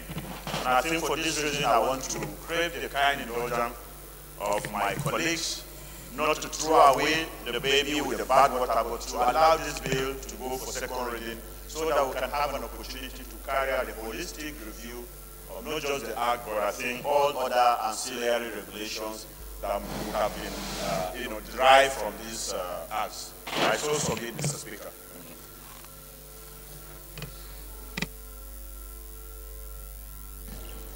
Minority Whip. Thank you, Mr. Speaker. Honorable colleagues, I want to thank you for allowing me to contribute on this very important issue that has been brought by Honorable Bassi. Let me applaud Honorable Bassi for bringing this amendment to the Police Act. It's unfortunate that laws that are as old as 40, 50 years are still the way they are. And we all know that as technology improves and the world advances generally, there is need for us as a parliament from time to time to look at our laws and bring them to turn them to the modern day realities. Mr. Speaker, it is surprising that in a country like ours, where the ratio between the citizen and police is like one police to maybe 2,000 people or even 3,000 people. And the international standard is one policeman to 400 people. Now, if we have a situation where our female folks have the zeal to serve this country in position of being police women, and with these laws where they are discriminated against, Mr. Speaker, honorable colleagues, it is not encouraging to the women folk. And I think these amendments that are being sorted for, there are many aspects of it that we really need to look at. But as my colleagues have also spoken, there are aspects that I think we need to have a public hearing so that Nigerians can contribute to how they are being governed or how they are being policed. I jokingly was asking Elena, and I said, if a policeman impregnates a policewoman, then you now discharge the policewoman, then will you allow the policeman to remain? That is very discriminatory. The law, as it is stated, do not provide any punishment for the man. It is only the woman who is carrying the pregnancy that should be discharged. This is very, very unfair to the women folk. And I think Mr. Bassi is gender sensitive to look at all these issues and bring them to fore so that we can amend the Police Act holistically and make sure that people who really want to serve our country are not being discriminated upon. And Mr. Speaker, I want to urge us that when the time comes, most of us that are contributing on this issue on the floor here, it is good for us to attend such public hearing so that we can get knowledge from the contribution of the public so that it will enable us to make laws that will help in the development of this country. Thank you, Mr. Speaker, for allowing me to speak. I think this debate is a bit straightforward. We have taken close to an hour. Honorable Lord. Thank you very much, Mr. Speaker, for yielding the floor to me. First of all, I would like to congratulate the mover of this amendment in the sense that he has done a critical objectivity. It's left to us. If we look at the Interpretation Acts, Mr. Speaker, honorable colleagues, even some of our laws, we need to enforce laws that are not repugnant to natural justice, equity, and good conscience. And these are some of the criteria that we need to import our law. But these are colonial laws that have been enacted or imported and enforced on us for more than 40 years or whatsoever. So, Mr. Speaker, honorable colleagues, I would like to confine myself because, at least like you rightly said, it has been properly debated. But I just want to give some of my thoughts on it. Like specifically, this section, regulation number 124, that is saying one has to seek permission, it is discriminatory. And it is the duty, since actually there is even a code of law that has said this is contrary to the Constitution. I think that support this bill to go for a second reading. Thank you. Honorable Duku will be the last contributor. Thank you very much, Mr. Speaker, for being a very, very gender-friendly, gender-supportive speaker. I want to commend the mover of this bill. When I saw it, I had to go and ask him for clarification because I didn't know such laws that are fundamentally against me sitting here, as a woman, exist. These colonial laws, as so said by Honorable Lawal. Mr. Speaker, we need to encourage such laws because why we have such problems of criminal young boys is because we have lost it from the family unit.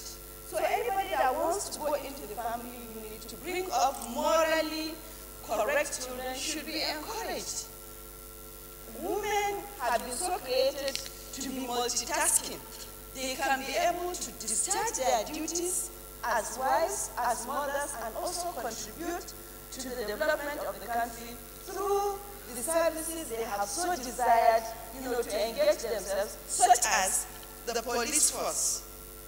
Mr. Speaker, we have criminals today. They have mothers, but because maybe the family unit has been broken, there is no mother there is no father to advise to play the role of the father, then we have problems. But when there is a family unit, the father, takes his role, the mother, takes her own role, there will be a very, morally correct child that will be very, very useful to the society instead of being, a criminal. All these laws, Mr. Speaker, we need to sit down and look at them because actually there are so many that are now against our, our culture, our religion, that we need to look at and, amend them. So I want to commend Honorable Bassi and I want to urge the House to support this bill. Thank you, Mr. Speaker. Thank you, Honorable. So, honorable colleagues, this bill is thoroughly debated, and I put the question. The question is that the bill will now read the second time. Those in favor of the motion say aye. Those against it say nay. The ayes have it. Clerk is invited to read the long title of the bill. Honorable Speaker, honorable members, a bill for an act to amend the Police Act, Chapter P19, Laws of the Federation of Nigeria, 2004, and the Police Regulations, 1968, respectively, to prevent continued infraction of Section 42 of the Constitution of the Federal Republic of Nigeria, 1999, is amended by the requirement of female police officers to request prior permission of their commissioners of police before undertaking marriage and for related matters. Second reading. Bill is referred to Committee on Police Affairs. Fifth order of the day, honorable colleagues, commencement of the debate on the general principle of bill for an act to amend the Nigerian Children Trust Fund Act, Chapter N, 93 Laws of the Federation of Nigeria, 2004, to harmonize the function of the Nigerian Children Trust Fund and for related matters, standing in the name of Honorable Francis Charles Udio.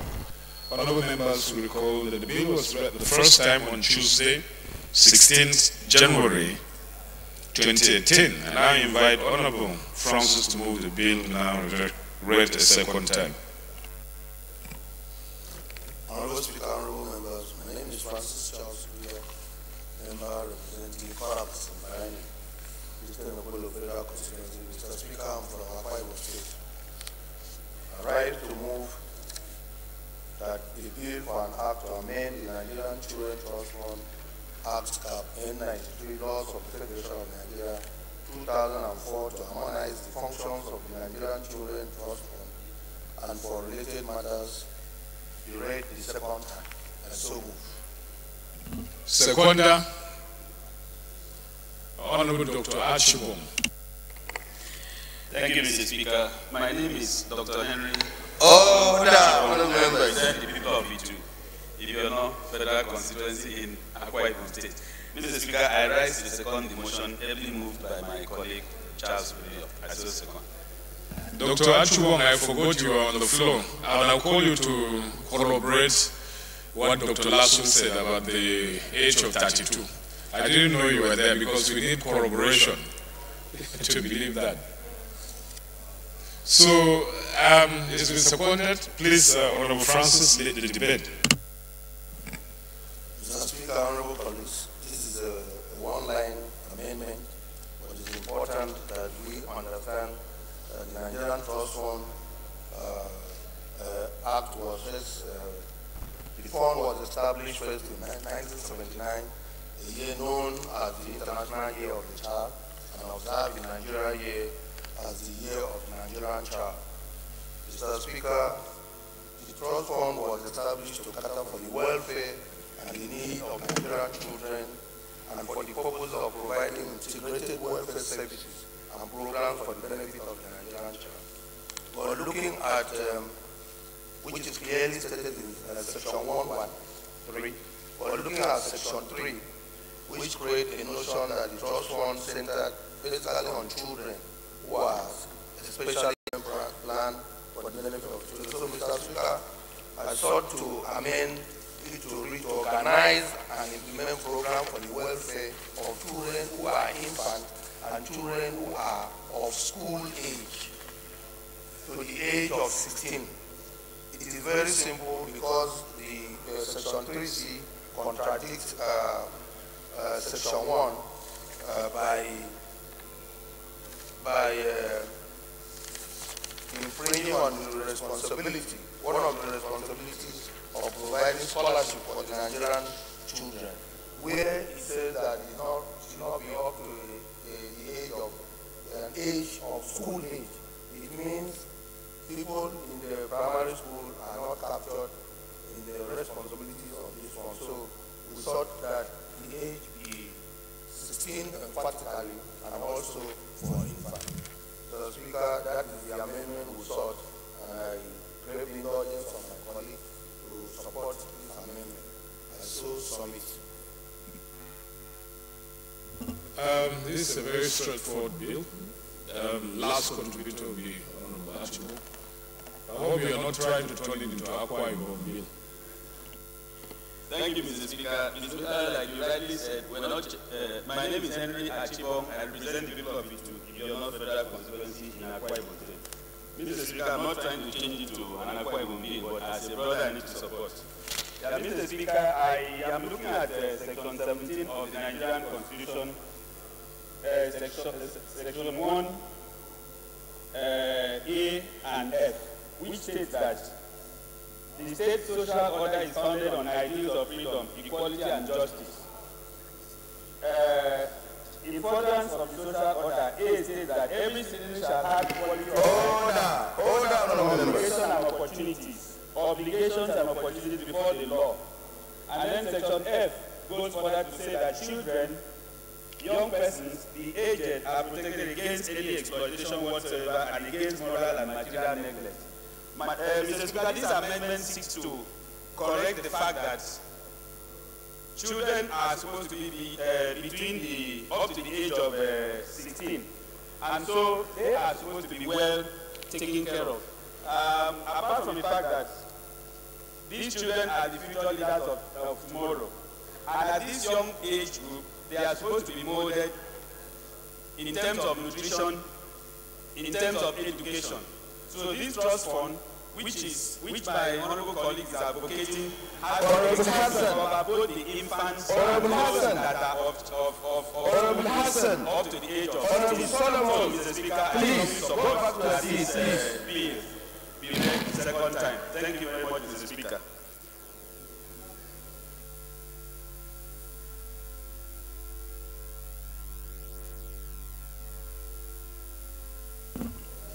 So I'll put the question. The question is the bill be read the second time. Those in favor of the motion say aye. Those against it say nay. Ayes have it. Clerk is invited to read the long title of the bill. Honorable Speaker, honorable members, a bill for an act to amend the Nigerian Children's Trust Fund Act, Chapter N93, Laws of the Federation of Nigeria 2004, to harmonize the functions of the Nigerian Children's Trust Fund and for related matters. Second reading.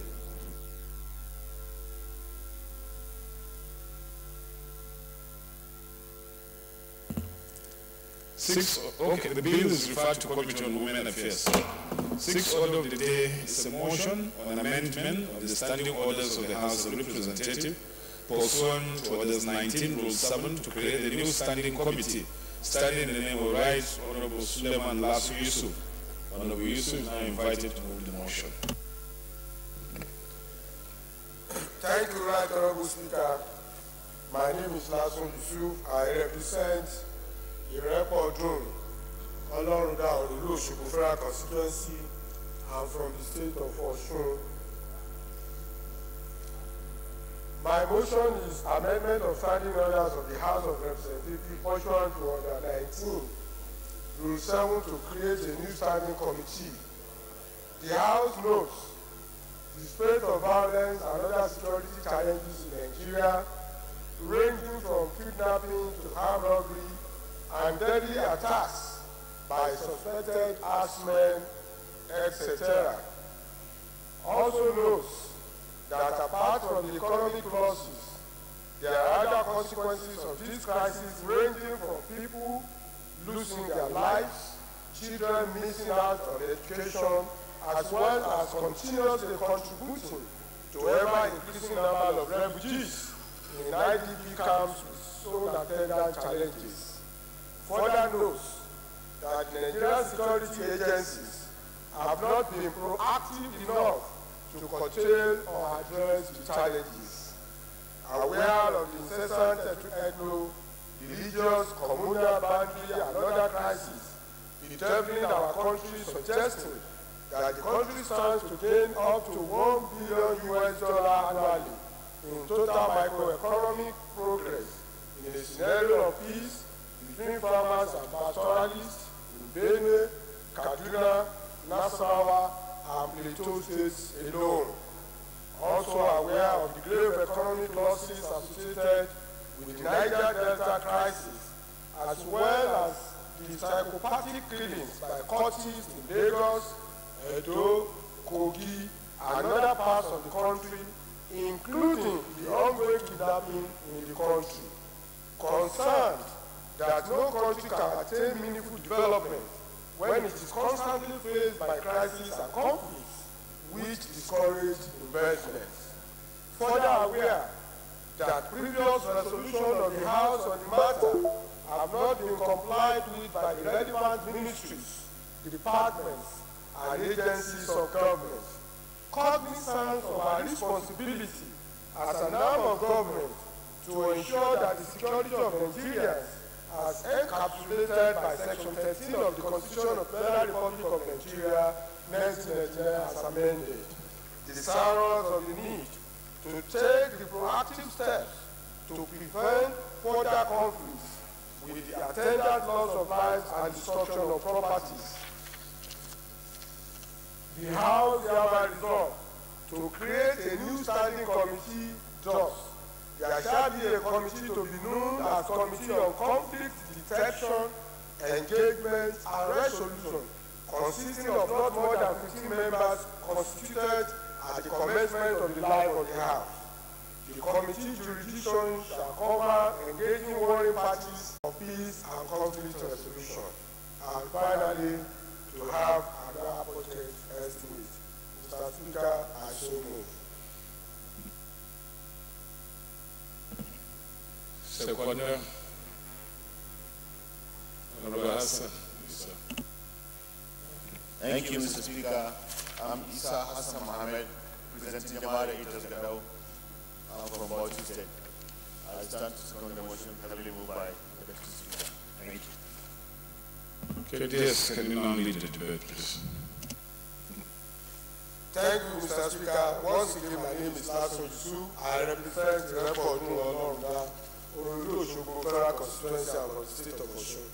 This motion, to me, has become something that has to be introduced at this point in time of the life of this nation. I'm aware that the 8th Assembly is far deep into its tenure. We are in the 3rd year of the 4th year of this tenure of the Assembly. And I'm also aware that traditionally, we always seek to amend our standing orders at the beginning of the tenure of each assembly. And I'm also aware that there are other committees of the House that deal with security matters. But the issue of Nigeria in terms of conflicts and security matters have been issues that have been talked about by so many different people who do not have organized system to state their grievances and make sure we begin to provide solutions in an orderly manner. Nigeria is about 103 years old this year. And yet, we still begin to talk about Nigeria as if it is a project. And in fact, each time I watch the television, and Nigeria begin to talk about Nigeria as a project after 103 years. So, Mr. Speaker, what is the relevance of this committee to nation building? If you look at all spheres of our life, starting from the First Republic, when the white people were about exiting, and when they finally exited our government, we discovered that if the crisis is not political, it is economic, it is communal, and in fact, shortly after independence, we have to go to war, and that war lasted for about 4 years. Shortly after, we started having a lot of economic problems. Today, Mr. Speaker, we have matters of Boko Haram, IPOB, kidnapping, armed robbery, and border community clashes. And yes, we have not been able to sit down in an orderly manner to discuss these issues. I'm bringing this particular up because as of today in Nigeria, this is probably the only place that is recognized that you have nearly all the ethnic groups represented in a very ordered system that we can talk about conflicts in Nigeria. You can't think of any other gathering in Nigeria today that is as close to what we have here. And so, we must begin to take a deliberate effort in making sure that we begin to develop our country in a deliberate manner. But with conflicts everywhere, there is no way we can begin to talk about economic development when Boko Haram has ravaged everywhere. IPOB is just been proscribed. We knew what IPOB stand for, and we knew what they did some few months back. The whole of Southeast was almost brought to its knee. And of course, kidnapping in the North Central these days has become so rampant that I doubt if there's an investor who would like to go and invest between something, anything that is reasonable between Abuja and Kaduna. And so when you put all these things together, the only legacy this arm of government can leave to the Nigerian public, since we represent Nigerians from different parts of the country, and we listen to them, and we know that it is only in time of peace that the country can develop. So why not have a committee that will begin to listen to Nigeria in a more organized system and begin to document, so that this will be basis of further constitutional review in future. But the way we discuss our problem in Nigeria today is so disorganized that no meaningful thing can be taken out of such discussion. It has degenerated to the level of cacophony of voices, because today people will talk about Boko Haram, some people will talk about kidnapping, some people will talk about militancy, some people will talk about so many things. So, Mr. Speaker, I seek the indulgence of the House to see the importance of this committee that I'm asking for to be created. I know there are so many rules stated in our standing order. I do not mind if a vote is not completely taken on it now. For rules and business to look at what I proposed and colleagues to come up with veritable amendments, so that this committee can begin to operate even before the end of life of this particular assembly. Mr. Speaker, this committee is important, and we must, like I said, be finding solutions to Nigerian problems. The way Nigeria is structured now, some people talk about restructuring, some talk about financial autonomy, some talk about devolution of power. All these are crises and conflicts that we have not set ourselves deliberately to address. And once those issues are not addressed, then definitely we can't talk about meaningful development. So, I think in taking your ruling, Mr. Speaker, you will look at our rules, because I've looked at the rules. There is still opportunity for rules and business to look at the motion and take amendments from colleagues. But this committee is desirable, and I will feel proud of myself and this state assembly if we are able to recite this one to our standing orders, and it will eventually in the future become one of the most important committees of this house. And it's not going to be like any other committee that oversights MPA. This will go to the core and the heart of the Nigerian nation. It pains me, like I said, while rounding up, that it pains me time I listen to Nigeria and they talk about Nigeria as if it's still a project after 103 years of amalgamation. Thank you, Mr. Speaker. Thank you, honorable colleagues, for listening to me. And thank you for, I think, you are going to support this motion. This is a motion, and then we'll take those who are speaking against. For the motion, Honorable I.D. Gang. But know that there shall be no amendment. I have seen notices of amendment here by our rules. A day will be appointed again. Yes. Thank you, Mr. Speaker. Honorable colleagues, I remain Representative I.D. Gang from Bariki Ladi, the federal constituency of Plateau State. I rise to lend my voice to this very important motion and to commend the Deputy Speaker for coming up with this proposal to amend the standing orders of the House for the inclusion of a new standing committee, particularly that will be charged with peace building, conflict detection, engagement, and resolution. I see this committee that is being proposed, that it will serve as a veritable platform that will allow for proactive and constructive legislative intervention and engagement in peace building and conflict resolution in Nigeria at a time that the nation is ravaged by violent insurgency, conflicts, and criminality.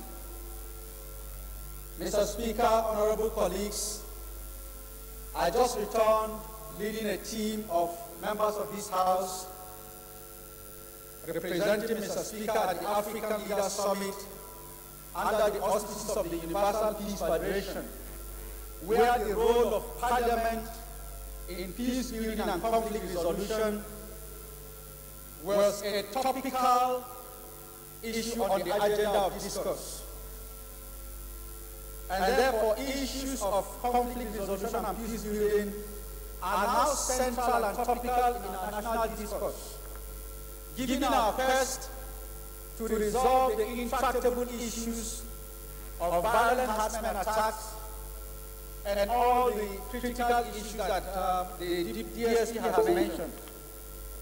It is in this regard that I'm lending my voice and support to this motion, and to say that indeed the House should adopt it and approve the constitution of that standing committee that will enable this legislative arm of government to be actively involved and engaged in the process of conflict resolution and peace building in our nation.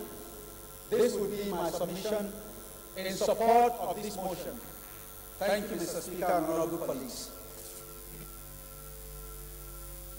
Honorable Jega. Thank you, Honorable Speaker, my honorable colleague. I remain Mohammed Umar Jega, representing Jega Agaro constituency. I rise to support this motion, heavily moved by the honorable Speaker on the need create a standing committee by the Deputy Speaker to create a standing committee for conflict resolution in the House. This is timely because there is no better time than now when the country is faced with a number of crises here and there. This will develop a mechanism towards conflict resolution in the country. It will also make us proactive to engage all the parties from time before the situation deteriorated to an escalating limit. This will no doubt provide a better information and a better engagement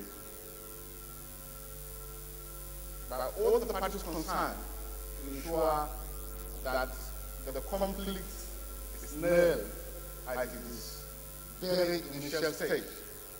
And therefore, support this motion for the House to establish or create a standing committee to handle this important matter.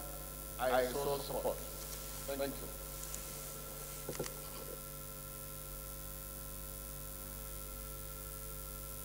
So those speaking for, Honorable Betty. Mr. Speaker, honorable colleagues, my name is Betty Abiafi. I represent about the Federal Constituency of Rivers State. Mr. Speaker, I'd like to join my colleagues and the Deputy Speaker to support this all-important motion, given the state of the nation and the challenges involved towards the nation. This committee will come in very handy and will make us a house that is proactive to the needs of Nigerians. The only thing I'd like to add, Mr. Speaker, since you said you're not taking amendments, I actually wanted to propose an amendment. Because of the importance of this committee, it would be nice to have representatives from the 36 states of the Federation and the Federal Capital Territory. If you want to be proactive, it's better to have members from every state and the Federal Capital Territory so that information about conflicts can get to the committee early enough, so that the committee will be as proactive as possible and be able to notify relevant security agencies and other relevant parties about likelihood of conflicts arising in any community in Nigeria. So that is my contribution. Honorable Ken Chikere. Thank you, Mr. Speaker. My name is Ken Chikere. I represent the Federal Constituency 1 of Rivers State. Mr. Speaker, ordinarily the word is I support the motion, and that will be all. But let me add, even as, just as Betty said, that it would be necessary to have this committee as all-inclusive. Secondly, I'm sure others would speak on it. I think that in trying to constitute this committee, we should also do everything possible not to have a clash of interest, so that we can properly realize its objective. It is a very important committee, and so I support it.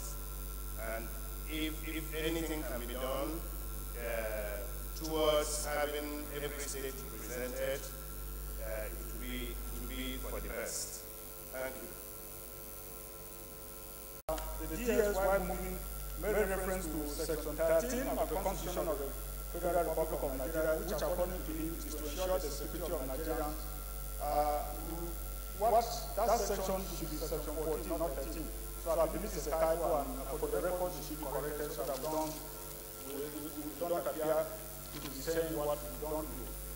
Now, the DA that has a lot of passion for this subject matter, he has started it, I think, over a year now. I cannot dispute the facts that are contained in this motion. The fact that we have a lot of security issues all over the country now. You know, in spite of that, however, Mr. Speaker, my dear colleagues, I'm constrained to oppose this motion. I'm constrained to oppose this motion on the ground that as things stand now, we don't lack committees of the House that will tackle all the issues encapsulated in the motion that led to this motion. Mr. Speaker, in my vantage position as Chairman of Rules and Business, even as we speak, I have quite a few files on my table from committee chairmen complaining of others encroaching on their jurisdiction. I have quite a few. Mr. Speaker, some were written directly to you, and you referred them to me, some written directly to me.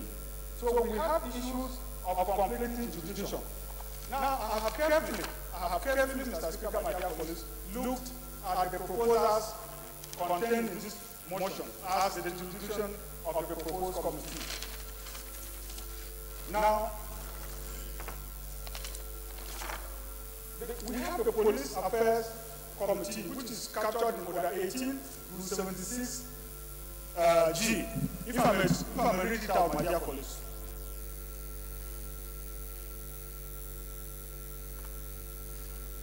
Rule 76 G. It says oversight of the maintenance of internal security and public order. That is what our committee says. Now, Committee on Public, that one is police, I beg your pardon. If you go to Order 18, Rule 70, which is Committee on Public Security,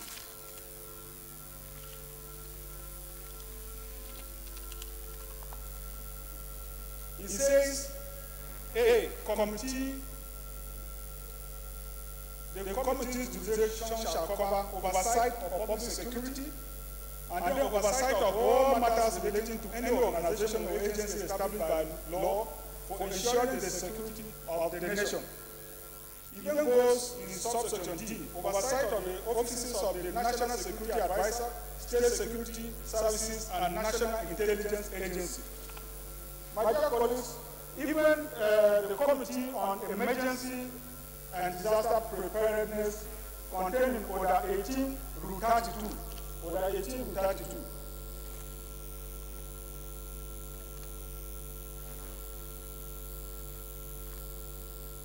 It says, development, that is one of the institutions, subsection D, development of appropriate measures, including legislative action relating to the prevention of terrorism and related matters.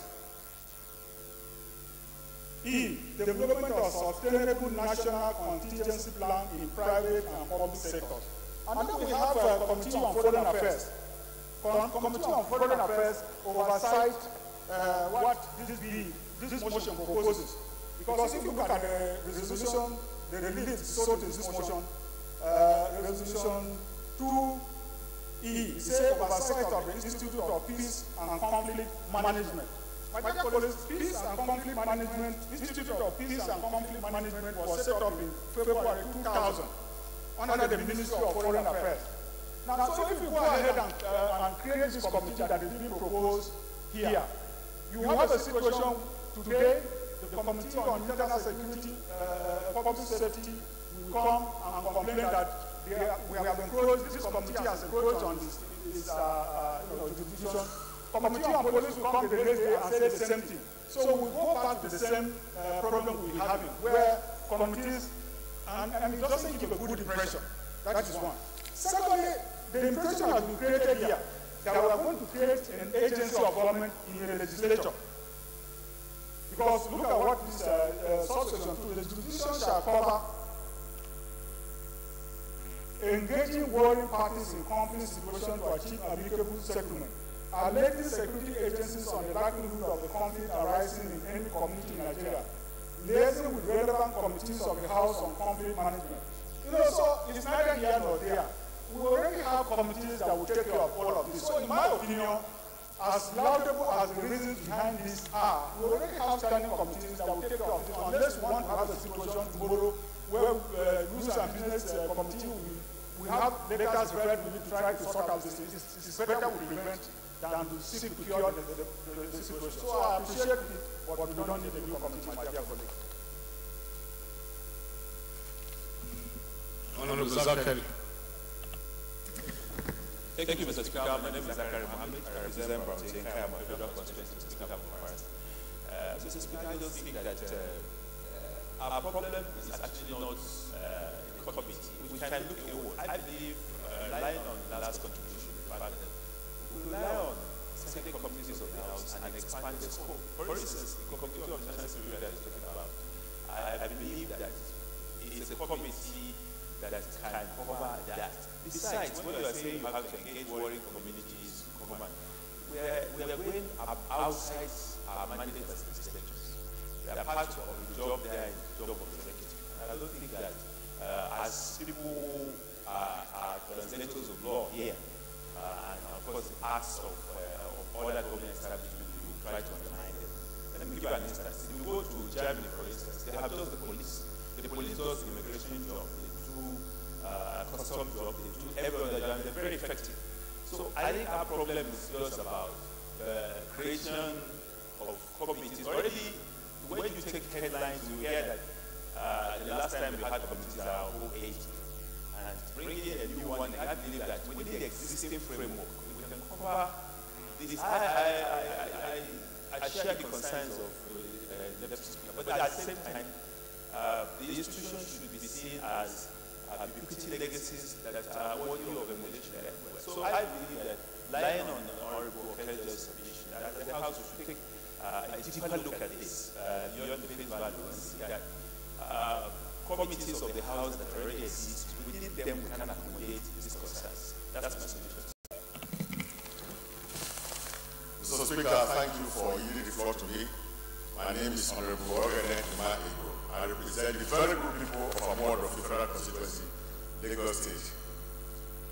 This issue of a committee to resolve problems in the country has been on for some time.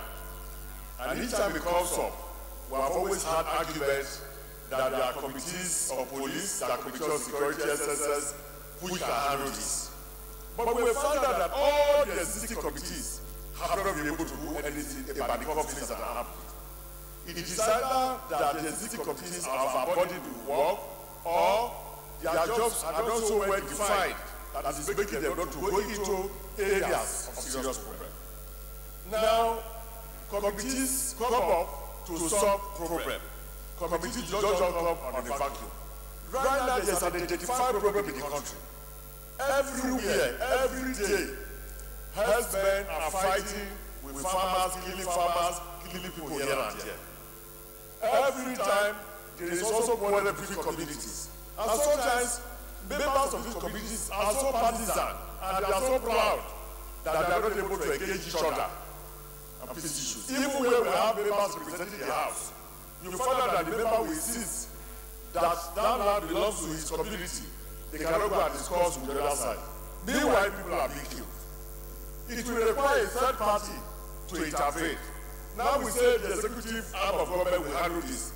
But if you go to your constituency, if you look at your phone or social media, you will see in your constituency people will be calling you, telling you, this problem of herdsmen killing people here, what have you done about it? Just a moment. What? Point of order. Order 8, my dear. Order 9, Rule 3. The Speaker, if I may read, the Speaker shall allocate 1 hour of such time to be given to debate in favor and 1 hour to debate in opposition to such proposition. The Speaker, you have given time for those who wanted to speak for the motion. Some of us, from the first minute, we put in our hand, but you allocated the first half to those for. Now it is for those who are speaking against. So I think Honorable Ogene has lost that opportunity if he is speaking for the motion this time. Okay, I guess he's absolutely right. That's what the rules say. And Honorable Ima has already made his points, and we've listened to it. The point of order came a bit late. I think he has exhausted this thing. But in all honesty, Chairman rules and business. Just I want to ask a question, and then he will respond and he will speak. My thinking is that in view of the seriousness of these problems, if we were to create this committee in line with the motion that has been moved by the Deputy Speaker, it will appear that all those other committees of the House that have this kind of roles, we will have to amend the rules in such a way that we will remove all those jurisdictions from them to put in this new committee. So, if that is the case, can we make any of the existing committee functional or non-functional? If we were to take those roles dealing with this particular issue from whether it is committee, that aspect from Committee of Police Affairs, from National Security and Intelligence, and I don't know which other committee that does this kind of responsibility, and pull all those things from them, put them in one basket, and say, okay, we're creating a new committee to take care of that. Can we will render any of those committees, if we were to take some of these responsibilities from them, non-functional? Mr. Speaker, for instance, if you look at the police, largely the duty of the police is public safety, and you take that away from the police, what are you leaving them with? Because police, for instance, that's the major work of the police. Now, if you look at the I have the floor now, so now again, this committee is talking about budget estimates. What budget estimates are we talking about? What organization are we with this committee oversighting? Unless, because we need to be oversighting the police again. I mean, so it's hazy as far as I'm concerned. If you go to the other committee, that is public safety. If you go to that committee and you take away public safety, what are you leaving that committee with? So at the end of the day, we may end up rendering this committee incapacitated if we decide to, like you suggested, take here and there and form another committee.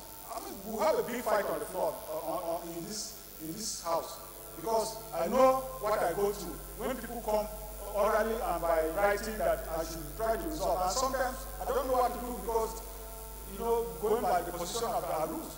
So I'm foreseeing what will happen after this, if indeed we go ahead with this position. Minority Whip. Thank you, Mr. Speaker. I've listened very well to the Chairman, House Rules and Business. But Mr. Speaker, let's ask ourselves this question.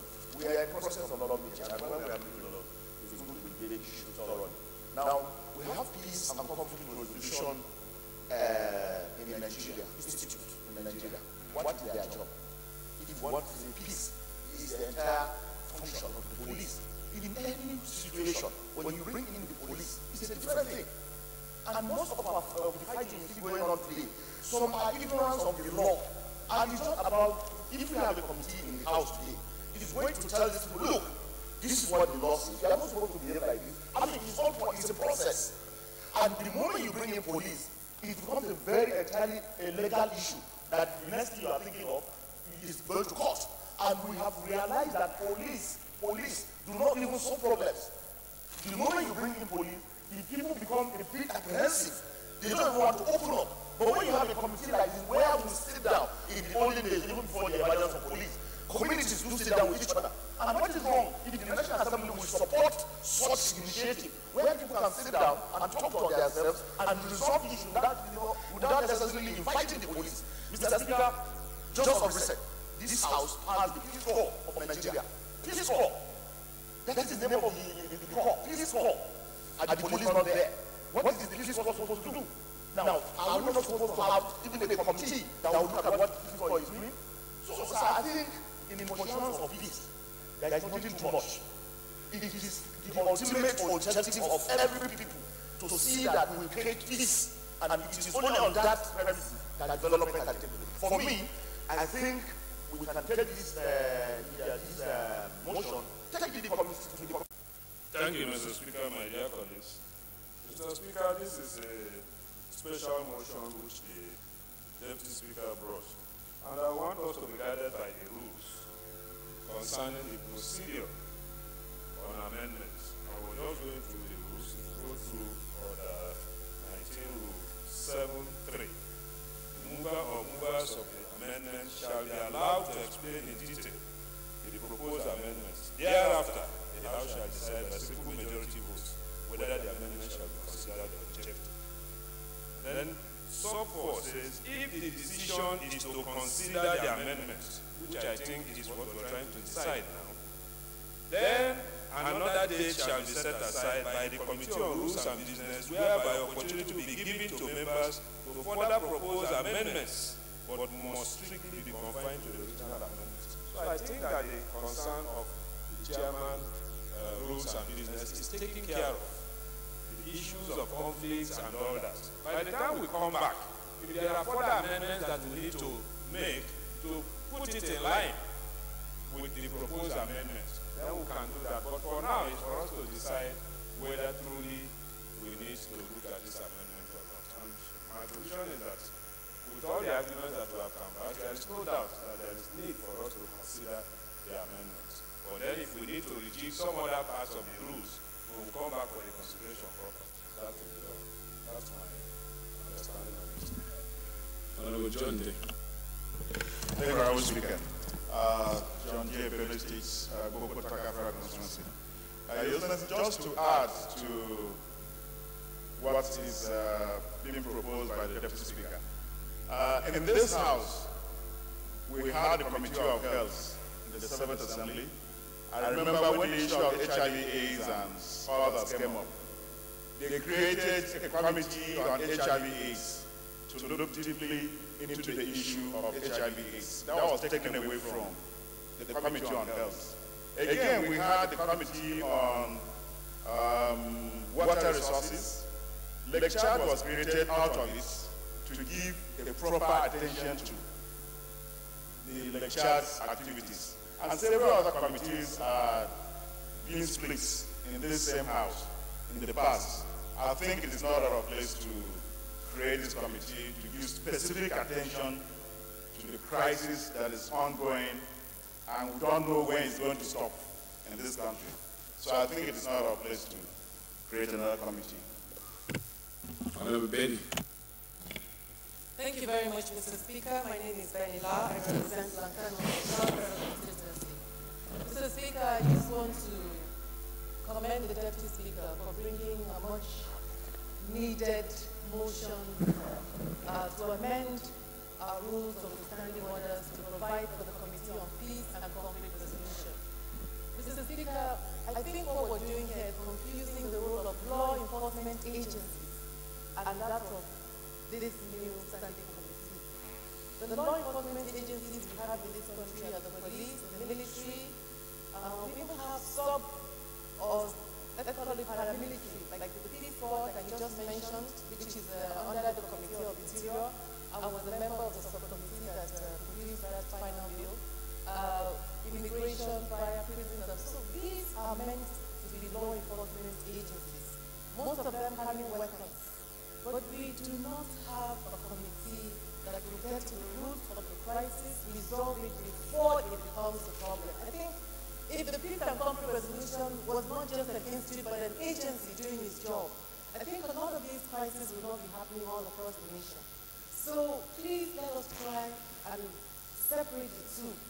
The law enforcement agencies separately from this committee that should have existed a long time ago. And I also want to go further to ask that the federal government create the Peace and Conflict Resolution Agency to go into the, to look into communities that are volatile, that are vulnerable, and to do an assessment of what is going on there and to try and prevent these communities from going into crisis as we're seeing it all over the nation. Thank you, Mr. Speaker. So, honorable colleagues, what we're doing here, like Honorable Chinda pointed out, in line with the provision of our rules, is to determine whether these amendments are even worth considering. That is what we're doing now. That was why when amendments were proposed, I said, no, at this level, we can't even begin to talk about amendments to what the Deputy Speaker is proposing. So this debate is about whether we should even consider the proposal in the first place.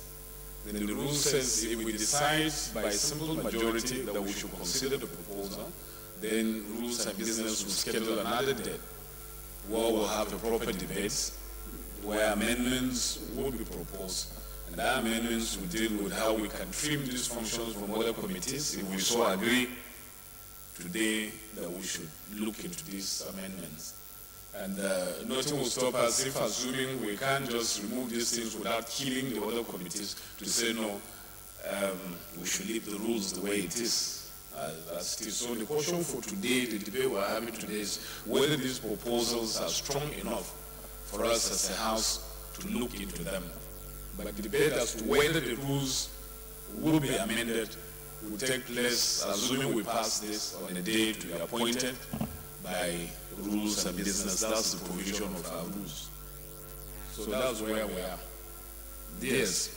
Sorry, Mr. Speaker, I feel restricted because I did not raise the point of order because I have opportunity, because I'm the mover of the motion to right of reply, and I'm listening to the arguments, and I feel pain when people don't see history being written.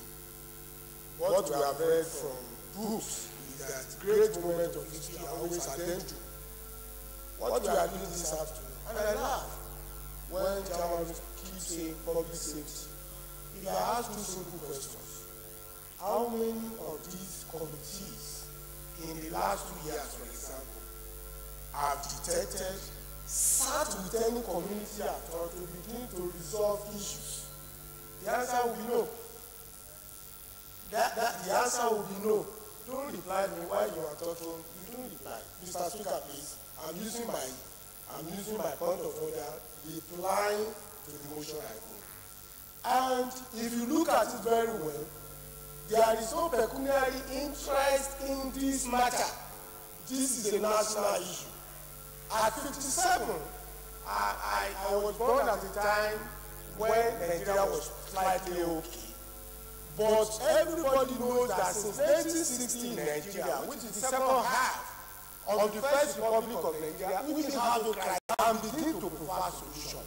The only thing we know in Nigeria, if we want to talk about Nigeria, is to refer to Sagauna of Sokoto, refer to Tafawa Balewa, refer to Sikh, refer to Awolowo, refer to Aminu Kano, who amongst our own generation is being referred to in that context. It's painful. It is not everything should not be reduced to economic matters. At my age, I want my name to be written in gold. That at a time we seek deliberately to begin to solve Nigerian problems. Nobody has ever done that. Okay, look at it, we have a crisis for some time. The most talked about issue in Nigeria today is letter written by Obasanjo, somebody is of 80 years old. You are now at the same generation. Which letter are we reading? Who have you succeeded in correcting? So what is the problem here? No pecuniary interest. Let us be deliberate. Anybody born in 1960 to now, we have not contributed our own quota to the development of Nigeria. We have not. So will I be saying at 57 I'm still the leader of tomorrow when I'm sitting here as the Deputy Speaker? Which tomorrow? I'm already living my tomorrow. So please, all this argument, police, after police, it does not matter at all now. Let's see and contribute to the development of Nigeria. Let's say this is our time. Enough is enough to be referring to Sikh, to Awolowo, to Aminu Kano, to Tafawa Balewa, without referring to Lasu Isu, Yakubu Dogara, Betty, Apiafi, and the rest of them. No pecuniary interest. Mr. Speaker, I don't want to know how anybody looks at it. I tell my colleagues, for having that courage to stand up, and I will repeat, great moments of history are always addendum to the main thing. This is an addendum. We need to begin to sit down and talk. And this is the only place in Nigeria today where fairly, not totally, nearly all the ethnic groups in Nigeria are fairly represented. Every other one outside this place is cacophony of voices. Mr. Speaker, I have to come with this in our most passion because I want my name to be referred to, and I even want my head to be on Nigerian money. Yes. If you don't want it, good luck with that person. For me, these are deliberate efforts that we must take to make sure that Nigeria begins to get. Thank you for the opportunity. So the Deans have spoken passionately, and he has told Honorable Zachary to go out from here and write a letter. Except that we don't know who is writing the letter to. I don't think we can add to this. I'll just put the questions or move on. Time is fast spent. Those in favor of the motion say aye. Those against it say nay. Ayes have it. So Rules and Business will schedule a debate where a date for the debate where we'll consider the thing on the merits, and if it's passed, then the rule will be deemed to have been amended. But for now, it's just a decision that the proposal is waiting for us to consider it.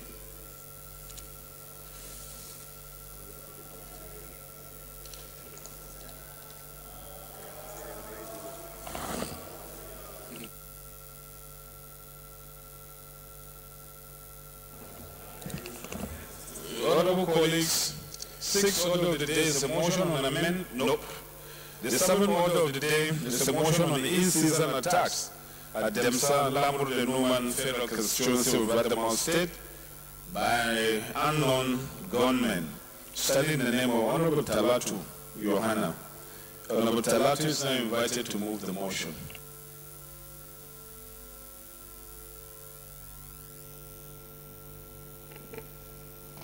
Thank you, Mr. Speaker. My name is Honorable Talatu Yohana. I represent Demsa, Numan, Lamur, the Federal Constituency. I'm from Adamawa State. I rise to move the motion on instant attack at Demsa, Lamur, Numan, Federal Constituency of Adamawa State by unknown gun.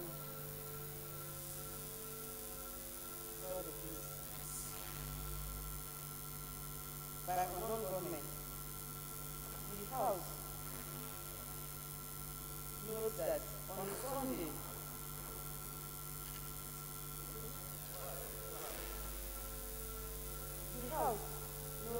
on Sunday, 20th January 2018, unknown gunmen attacked Eton Village in Numan local government area of Adamawa State Federal Constituency.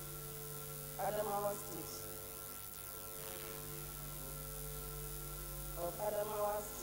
Killing 4 persons and destroyed properties and farmland worth millions of naira. Aware that those attacks have continued despite the presence of security personnel in the communities. Concerned that the people of those communities have been rendered homeless and are no food, clothing, and desirous of putting end to those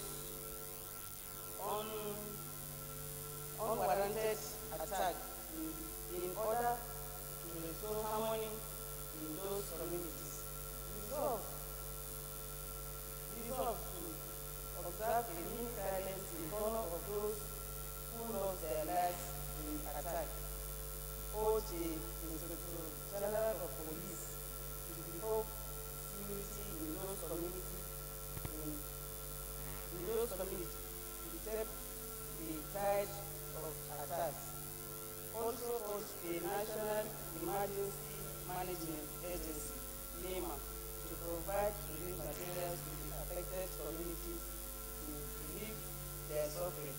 Mandate the Committee on Emergency and Disaster Preparedness to ensure implementation as soon. Second, Honorable Bamboshe.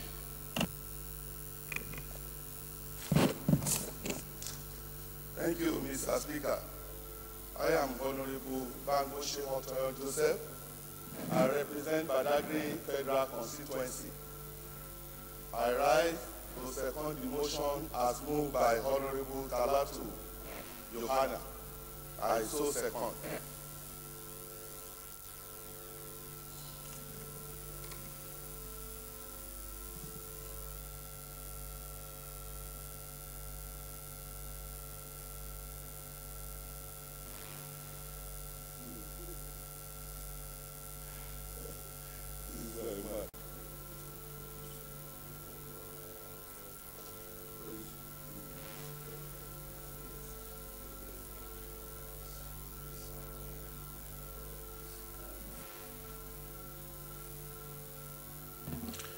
It's a motion bordering on infrastructure and in line with the provisions of our rules. I'll put the question. Those in favor of the motion say aye. Those against it say nay. Ayes have it. Eighth order of the day, honorable colleagues. Or there's a provision for a minute silence. But I thought we took this 1 minute on behalf of everyone, except there's a recent crisis, otherwise we'll be doing it and doing it and doing it all over again. We did it for everyone from Adama to Taraba, except if there was something. Otherwise, that has been covered. Oh, was it on Sunday? Just last Sunday. Okay, so maybe please rise to observe a minute silence. Honor of those who lost.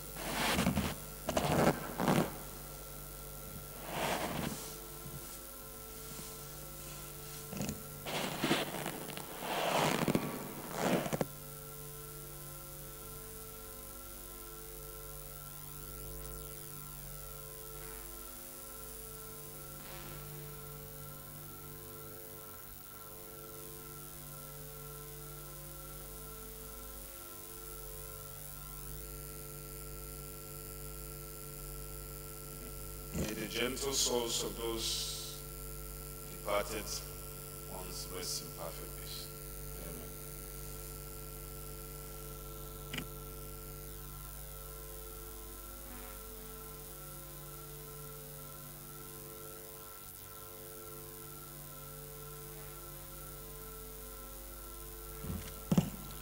Eighth order of the day, honorable colleagues, motion need to renovate the Obafemi Awolowo Stadium Ibadan, Amadou Bello Stadium Kaduna, National Stadium Abuja, standing in the name of Honorable Goni Bukar Lawan. Honorable Goni is now invited to move the motion. Right, Honorable Speaker, the icon of sports,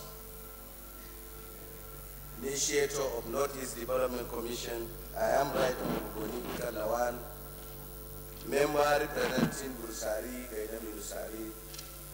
I'm from Yobe State, Mr. Speaker, sir. Mr. Speaker, sir, honorable members, I stand before you this afternoon to move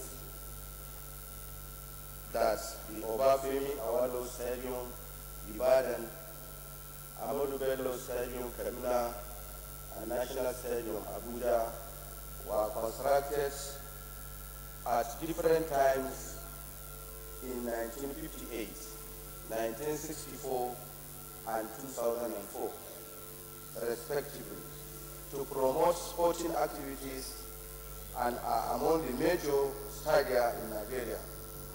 Also note that those three stadia were built with various capacities according to the needs and the exigencies of the periods they were constructed. And while the Obafemi Awolowo Stadium was constructed by then Western Regional Government in 1958 with a seating capacity of 20,000, Amadou Bello Stadium was constructed by the government of then Northern Region in 1964 with a seating capacity of 22,000. And the National Stadium Abuja was constructed by the federal government in 2003 with 60,000 seating capacity, covering the main bowl for football as well as velodrome for professional cycling and the complementary facilities. House further notes that Obafemi Awolowo Stadium and Ahmadu Bello Stadium were renovated in 1995 during the aborted FIFA Youth Championship and during the 2019 Under-17 Junior Football World Cup. House aware that after the completion of the National Stadium Abuja in 2003, MS Julius Baja PLC was engaged for the maintenance of Package A, while MS Borgers Limited was engaged for the maintenance of Package B, and due to the lack of funds, the maintenance contracts could neither be sustained nor extended beyond 1 year hence. The National Stadium Complex Package A and B has not undergone any major renovations or rehabilitation, thereby leaving the facilities in both packages at various stages of dilapidation. I was informed that the dilapidated condition of those stadia is adversely affecting every facet of the sporting activities in the country. Little wonder that our athletes have been performing poorly in various international sporting events, as they have won tangible medals in major events like the Olympics, Commonwealth Games, regionals and sub-regional tournaments in the recent time. I would resolve to call on the federal government to urgently consider the renovation of stadia through enhanced budgetary allocations, bearing in mind the role sports will play in curbing youth restlessness, terrorism, kidnapping, and a host of other vices dominating the social spheres of Nigerians today. I would also ask the federal government to consider setting up of a maintenance team that will ensure that the various facilities and other states of the art. And also House mandate the Committee on Sports to ensure implementation. I so move, Mr. Speaker. Amendment. Second the first before amendment. Honorable Speaker, honorable colleagues, I am Abdulrazak members. I represent the good people of Plenary and the Togo Maldoya from Adamawa State. Mr. Speaker, I rise to second the motion of every vote on the chairman of sport. I so move. So second. Who is moving for amendment? Honorable Chidoka. Thank you, Right Honorable Speaker, honorable colleagues. My name is Obina Chidoka, representing Idemili North, Idemili South, Federal Constituency of Anambra State. Right Honorable Speaker, due to the global nature of sports and the paucity of funds available to the federal government, and I want to add as an amendment to the prayer that we resolve to call on which will generate income for the federal government and will ensure the maintenance of the facility to international standard. What I'm trying to simply say is, rather than federal government putting their money into this maintenance, federal government actually has no business doing that. They can consider a PPP which will ensure that the public-private partnership will help not only maintain the stadiums or the stadiums, but will also generate money for the federal government on the long run. Thank you, Mr. Speaker. And so, any seconder? Honorable Imai. Yes. Mr. Speaker, my name is Honorable Imaigo. I want to support what he has said there, but let me put a small addendum. Seconding? No, you are seconding his amendment. If you have an amendment to make, you can make. But if you are not seconding his amendment, I'll ask someone to second, and then I'll put the question. Okay, Honorable Shehu, please. Thank you, Mr. Speaker, honorable colleagues, Honorable Sheikh Mosmane, I represent the good people of Sumuli, the Federal Constituency. I rise to second the amendment as moved by Honorable Chido. I so second. Those in favor of the amendment say aye. Those against it say nay. Ayes have it. Honorable Ima, what is your amendment? Quickly, please. My amendment is that Lagos State, National Stadium of Lagos have been back for over 20 years. And I'm surprised that the chairman of sports did not bother about it. So I want to amend that Lagos State should be included, and in addition, any other agency of government that is willing to take over this stadium to maintain them should be allowed to do it, provided it's also a government body. Because we continue to argue here that these stadiums are bad. We will find out that even the stadium in Abuja here, which is a recent one, is bad. Government cannot maintain it. So if a government, for instance, if a city say they want to take it over to maintain it, they should be allowed. If Lagos State say they want to take over the stadium so that they can maintain it, it's a government body, they should be allowed. So the amendment is that other agencies of government who are willing to take over these stadiums and maintain them, they should also be allowed to maintain them in case there's no PPP in place. Thank you. Goni? Mr. Speaker, our own members, is an amendment made by the Honorable. I just want to second the amendment made by him. Mr. Speaker, our own members, thank you very much, Honorable, for reminding me. I rise to second the amendment made by him. So I so second. Those in favor of the amendment say aye. Those against it say nay. Ayes have it. Those in favor of the motion as amended say aye. Those against it say nay. Ayes have it. Ninth order of the day is a motion on need to investigate the huge debts owed indigenous companies by international oil and gas companies, IOCs, standing in the name of Honorable Oke Chinda. Honorable Chinda is now invited to move the motion. Thank you, Mr. Speaker. My dear colleagues, Kingsley Chinda, I represent Obiamo Federal Constituency. I'm an Igbo man from Rivers State. The motion is on the need to investigate the huge debts owed indigenous companies by international oil and gas companies.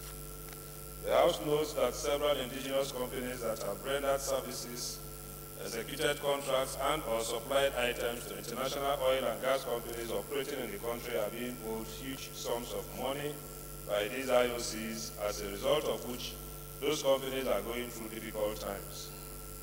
The House is aware of the Nigerian Oil and Gas Industry Content Development Act, Laws of Federation of Nigeria 2004, which among other things provides for the development of Nigerian content, as well as supervision, coordination, monitoring, and implementation of Nigerian content in the oil and gas industry in the country. The House is also aware that those contracts, which run into millions of naira or dollars, can span over short or long durations, are very significant to and serve as the life wire to several of these companies and the main source of livelihood for the contractors. The House is cognizant of the fact that, cognizant of the urgent need to save these indigenous firms and contractors from likely bankruptcy and liquidation by reason of the huge debt being owed them, a development that would lead to job losses with the attendant hardship it will bring in this wake. The House is called upon to resolve to mandate the Committee on Local Content to investigate the huge debt being owed local companies and indigenous contractors by international oil and gas companies, with a view to ensuring that such debts are paid promptly and report back in 4 weeks to the House for further legislative action. Mr. Speaker, I so move. Seconder.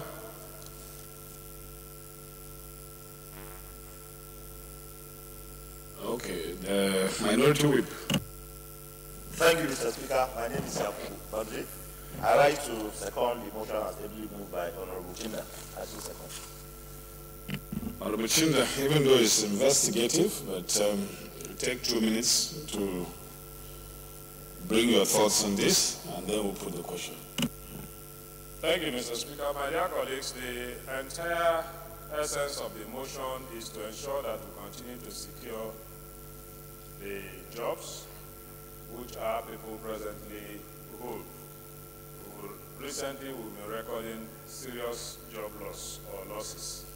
And some of these things are due to avoidable circumstances, and this is one instance where local contractors will render services to international companies at their owed, whilst these international companies repatriate these monies back to their own country to boost the economy. Rather than receive single petitions from these contractors every day, I think it is proper for us to look at it holistically. Where these debts are genuine, we'll take legislative steps to ensure that they are settled and also secure our own economy.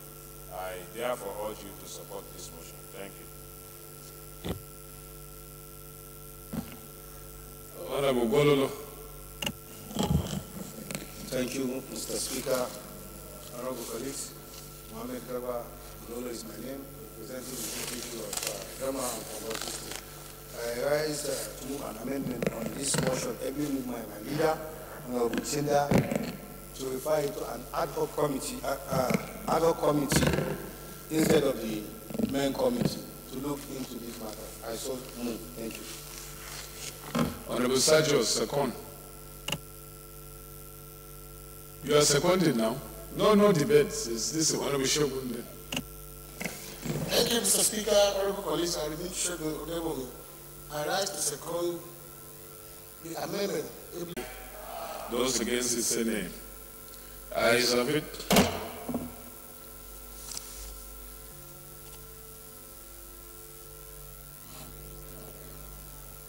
We are taking the 10th order, so we're moving to the 11th.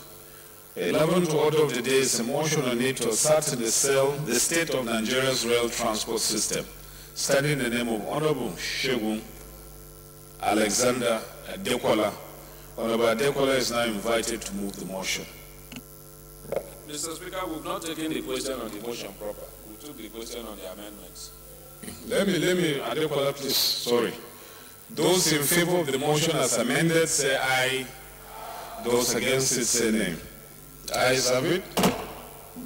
So we'll move to the 11th order of the day, which is a motion on it to ascertain the state of Nigeria's rail transport system, standing in the name of Honorable Shegun Alexander Adekola.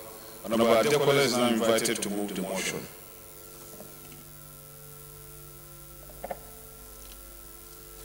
Thank you, my distinguished honorable speakers and my honorable colleagues. My name is Honorable Shegun Alexander Adekola, member representing Ekiti South Federal Constituency 1 of Ekiti State. My motion, the need to ascertain the state of Nigeria's rail transport system. The House knows that the importance of an efficient rail system is quantifiable to an economy, as it would provide the means for movement of people and goods and keep off the roads many of those heavy-duty vehicles, causing havoc on the roads. The House also knows that at independence in 1960, Nigeria inherited about 3,000 kilometers of rail tracks from the British colonialists, but had only succeeded in adding less than 1,000 rail tracks since then. The House is also aware that in its bid to revive the subsector, the military government of late General Sani Abacha awarded a $500 million contract to China Civil Engineering Construction Corporation, CCECC, to modernize the Lagos-Kano rail line. The House is also aware that despite the loss the country incurred following the failure of CCECC to execute the contract, the administration of President Olusegun Obasanjo re-awarded the contract to the company for the sum of $8.5 billion.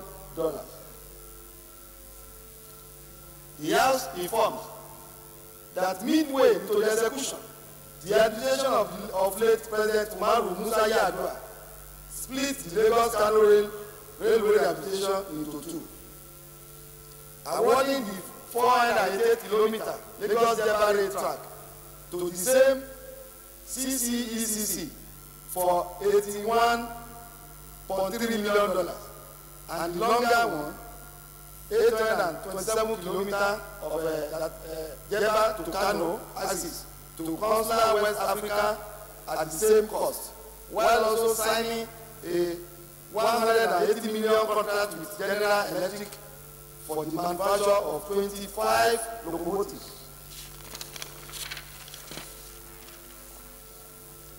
They are further aware that the administration of former President Goodluck Ebele Jonathan had approved the construction of the Lagos-Ibadan standard gauge rail double track with double formation under addendum number 2, second segment of the modernization of Lagos-Kano Railway project to China Civil Engineering Construction Corporation for $1,487,782,186 $186, aside the over 104 billion in budgetary allocation to the Nigerian Railway Corporation during the same period. The House also informs that former President Jonathan also conveyed a change in the scope of work for the design and construction of Abuja Rail project, Lot 1 and Lot 3, from the initial work plan of 60.67 km to 45.245 km, and awarded it at the cost of $823,545.87. Cognizant of the fact that President Muhammadu Buhari had in April 2017 sought the approval of the National Assembly for the federal government to secure a loan from the China Exim Bank for the modernization of the Kano-Kaduna segment for $1.6 billion. Also cognizant that a constant agreement worth $11.117 billion for the construction of the Lagos-Calabar Coastal Railway line has been concluded and awarded by the present government to China Civil Engineering Construction Corporation to cover Port Harcourt, Calabar, Uyo, and Aba. The House concerned that in spite of the several billions of naira expended by successive valuations for the revitalization of railway transportation, the sector has largely remained comatose. The House desires of making the railway transport system a means of boosting job creation opportunities and reduction of accidents, as well as wear and tear on national roads network, and also block all leakages that have occasioned previous disbursements of funds without commensurate resource. The House therefore resolved to constitute an ad hoc committee to carry out a holistic and thorough investigation to ascertain the state of the railway transport system, level of contract awarded, and the execution for the modernization of railway projects across the country from 2007 till date, and report back within 6 weeks for further legislative action. I so move, Mr. Speaker. Honorable Flatter, second, please. Thank you, Mr. Speaker.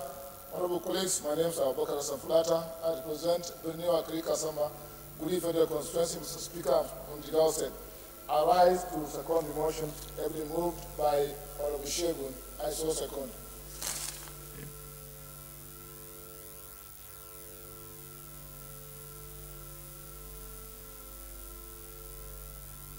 Honorable Adekola, lead the debate, please. Thank you, Mr. Speaker, and my distinguished colleagues. As I presented in this motion. No, it's investigative, really, to ascertain the states, not to build. So, just 2 minutes, and then we'll put the question and we'll move on.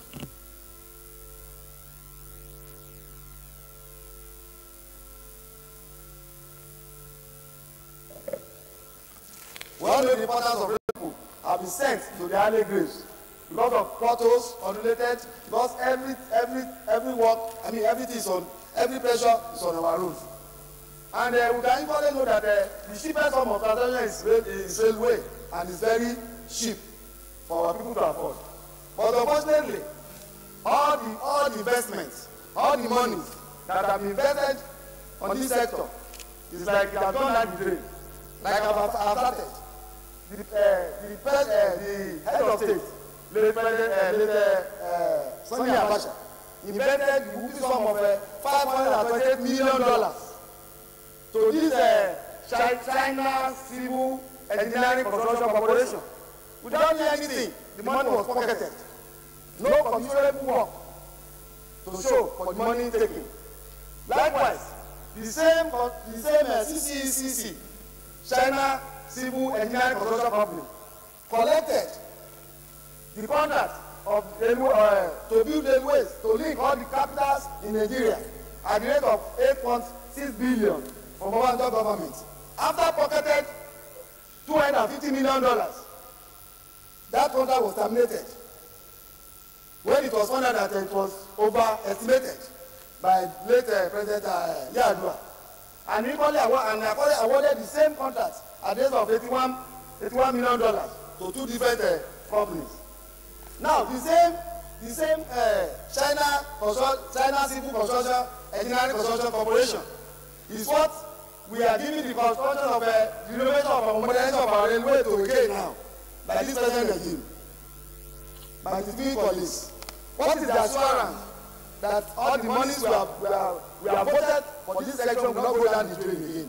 So there is need for us to ascertain even the state of our this all important land trade, railway system in Nigeria.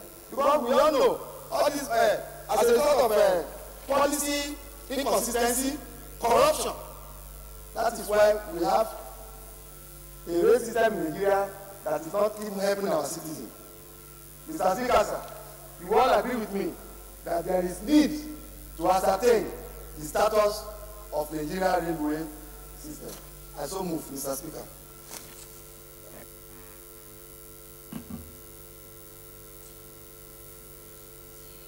Okay, it's investigative in any case, so the relevant chairman wanted to speak on the motion.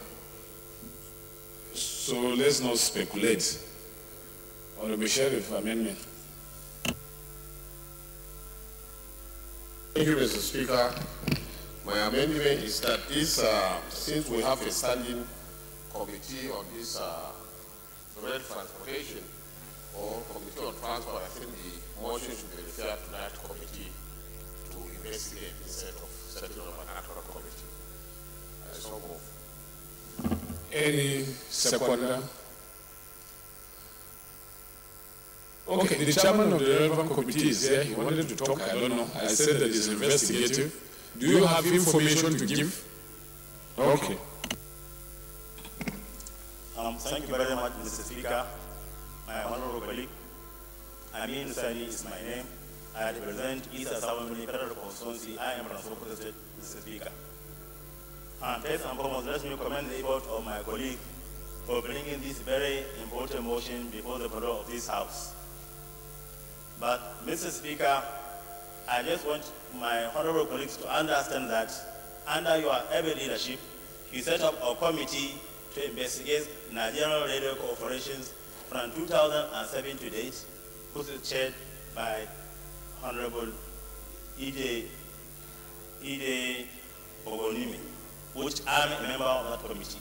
So we receive volumes of material from the NRC and other stakeholders.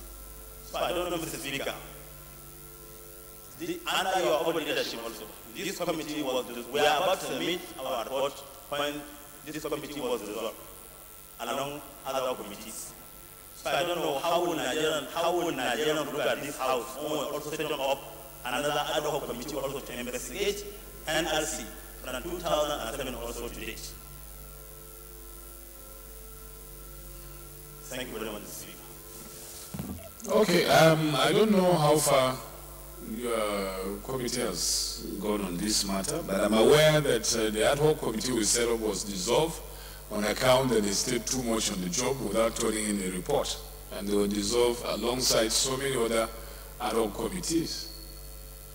But to commence the work de novo is a serious problem, really, because you have the constitutional right against double jeopardy. They have been interviewed, public hearings were held, some were even televised live. So the appropriate thing for us to do maybe, instead of setting an ad hoc committee, is maybe to follow the amendment that Honorable Sheriff raised by referring the matter to the main committee, who will take over from where the ad hoc committee does the report, and then bring it before the House, if that is the opinion of the House. Yes, Chairman. Speaker, sorry, sir. Maybe any other also committee that is deemed, the House deemed necessary to support the Land Transfer Committee, either finance or any other committee. It's okay. Just the main committee, because the bulk of the work has been done. It's just for you to clean it up and lay it. As a matter of fact, your committee ought to have taken over from that ad hoc committee. Once we strip an ad hoc committee of the responsibility without announcing another ad hoc committee to take over the job, it's like we're saying the main committee should conclude the work. That's how it should be. So even without this motion, you could have gone ahead to do the work and just lay the report before the House. So for Honorable Sheriff's amendment, any seconder? Honorable Sheriff, please.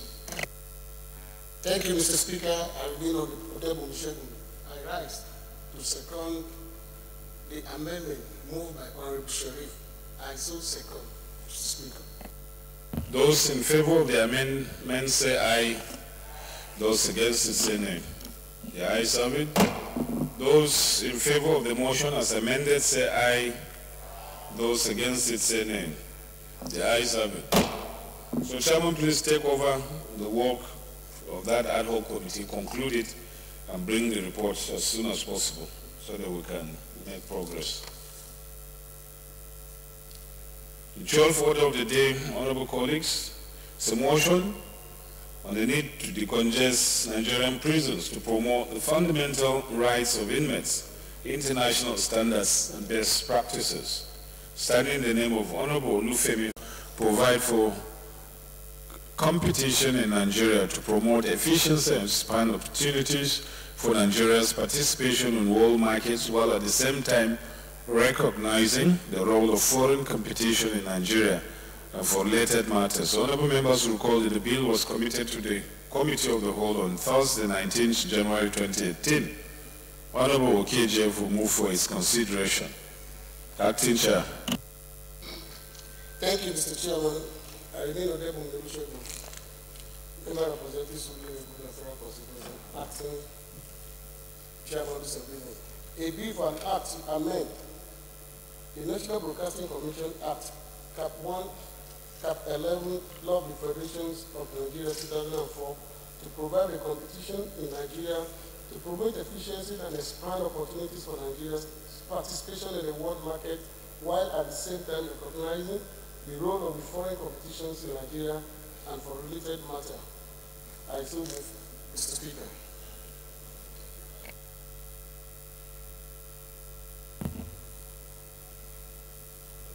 Seconder.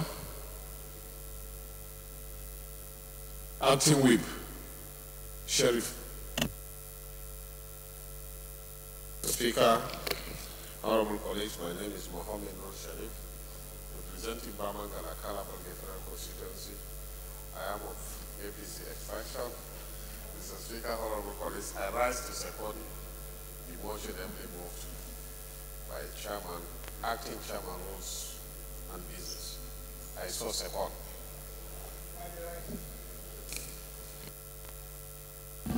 Those in favor of the motion say aye. Those against it say nay. Ayes have it. 14th order of the day is consideration of two reports of the Committee of Science and Technology. Honorable members who recall the reports we laid on Thursday, 28th September 2017 and Tuesday, 10th October 2017 respectively.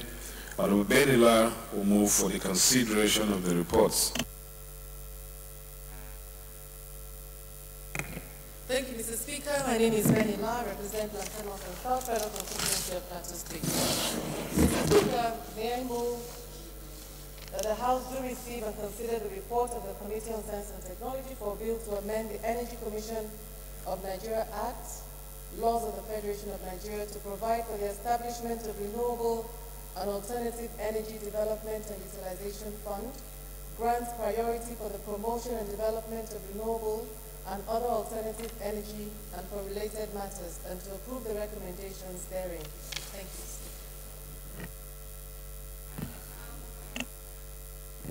4, that this House do consider the report of the Committee on Science and Technology on a bill for an act to establish the National Biotechnology Development Agency and for related matters, and approve the recommendations therein. I still move, Mr. Speaker. Seconder. Pardon? Chidoka. Thank you, Right Honorable Speaker, honorable colleagues. My name is Obila Chidoka. I'm representing the North, the South, and the constituency of Anambra State. I rise this afternoon to second the motion as ably moved by Honorable Danny Lodge. Thank you, Mr. Speaker. I so second.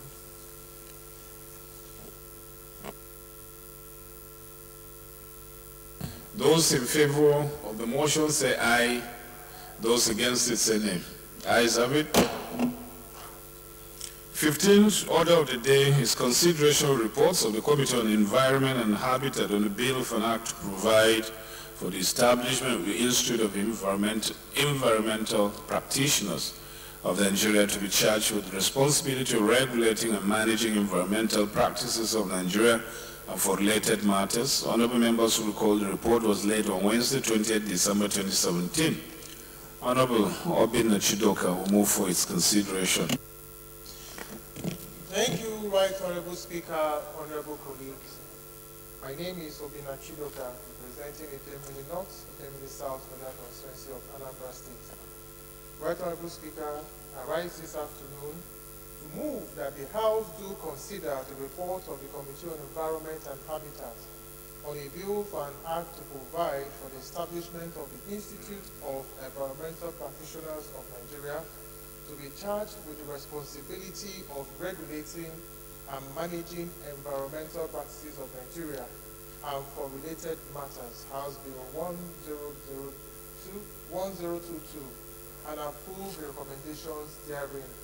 Right Honorable Speaker, honorable colleagues, I so move. Thank you. Honorable Duku. Thank you, Mr. Speaker. Highly esteemed colleagues, I rise to second the motion ably moved by my chairman, Honorable Obina Chidoka. I so second. Those in favor of the motion say aye. Those against it say nay.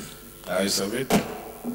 16th order of the day, honorable colleagues, consideration report of the Committee on Internally Displaced Persons, IDPs, Refugees and Initiatives, Northeast Zone, on the bill for an act to repeal the National Commission for Refugees Act, Chapter N 21, Laws of the Federation of Nigeria 2004, and reenact the National Commission for Internally Displaced Persons, Refugees, Stateless, and other persons of concern to provide a framework for durable solutions for victims of displacement and for related matters. Honorable members will recall the report was laid on Thursday, 30th November 2017. Honorable Muhammad Sani Zoro will move for its consideration. Thank you very much, Mr. Speaker, my honorable colleagues. I remain Mohammed Sani Zoro. I represent Sule Megateli Gagara of Gumel Federal Constituency. I'm from Jigawa State. Honorable Speaker, I rise to move that the House do consider the report of the Committee on Internally Displaced Persons, IDPs, Refugees and Initiatives of the Northeast Zone on a bill for an act to repeal the National Commission for Refugees Act, Cap N21, Laws of the Federation of Nigeria 2004, and to reenact the National Commission for Internally Displaced Persons, Refugees, Stateless and other persons of concern to provide a framework for durable solutions for victims of displacement and for related matters, and approve the recommendations therein. I so move. Seconder, Honorable. I remain Garba Chede, I'm Manjulde, a member representing the good people of Baligaso Constituency. I'm from Taraba State. I rise to second the motion, ably moved by my chairman, Honorable Sani Zoro. I so second. Thank you very much. Those in favor of the motion say aye. Those against it say nay. Ayes have it. Acting Chairman. Honorable Speaker, honorable members, I hereby move that the House do resolve your committee of the Court to consider report. Acting Chair, Rules and Business. Thank you, Mr. Speaker. Honorable colleagues, I remain Odebo Melusono. I rise to second the motion approved by the chair, by the acting leader. And so second. Those in favor of the motion say aye. Those against it say nay. Ayes have it. House hereby dissolve the committee of the whole to consider the reports.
Honorable colleagues, the first report will be considered is that of the House Committee on Information, National Orientation, Ethics and Values on a bill for an act to amend the National Broadcasting Commission Act, Chapter N11, Laws of the Federation of Nigeria 2004, to provide for competition in Nigeria to promote efficiency and expand opportunities for Nigerian participation in world markets, while at the same time recognizing the role of foreign competition in Nigeria and related matters thereto, as Bill 168.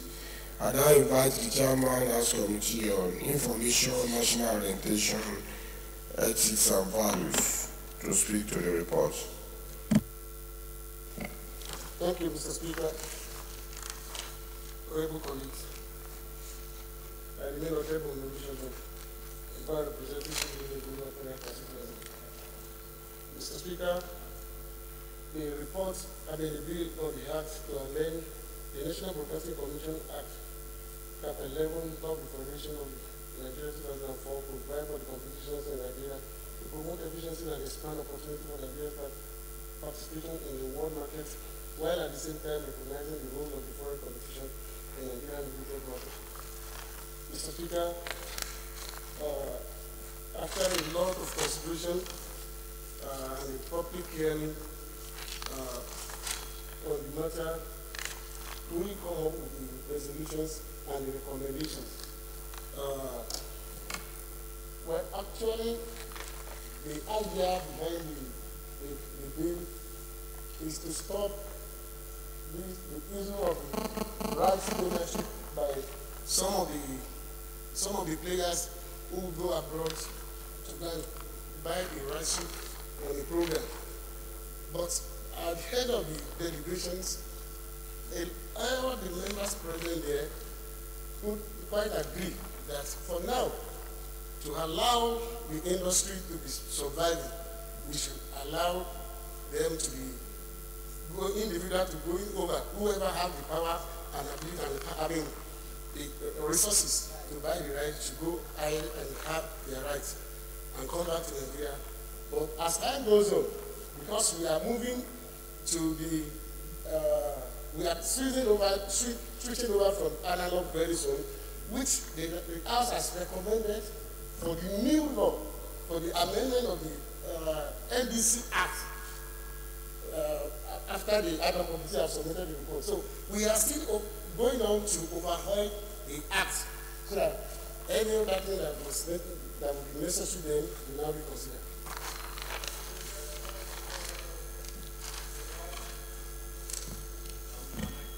Okay. Thank you, Chairman. The amendment bill is of 5 clauses, so we now go ahead to amend the clauses. To state the clauses rather. Clause 1, Clause 2, Clause 3, Clause 4, Clause 5, explanatory memorandum, long title of the bill. The next report to be considered is that of the House Committee on Science and Technology on the Bill for an Act to amend the Energy Commission of Nigeria Act, Chapter E10 of the Laws of the Federation 2004 to provide for the establishment of renewable and alternative energy development and utilization fund, grant priority to the promotion and development of renewable and other alternative energy and related matters, House Bill 72 and 612. And I invite the Chairman House Committee on Science and Technology to speak to the report. Thank you, Mr. Chair. Mr. Chair, the Principal Act of the Energy Commission of Nigeria comprises 10 sections. The bill proposes the amendment of sections 2, 3, 5, 6, 7, 8, and 9 of the Principal Act, and inclusion of new sections 9, 10, and 11. In the same vein, stakeholders agreed with some provisions of the amendment bill and also made their inputs. The committee discovered that experiences from operators of the law since 1989 revealed many challenges arising from the evolving and multifaceted nature of the new energy sector.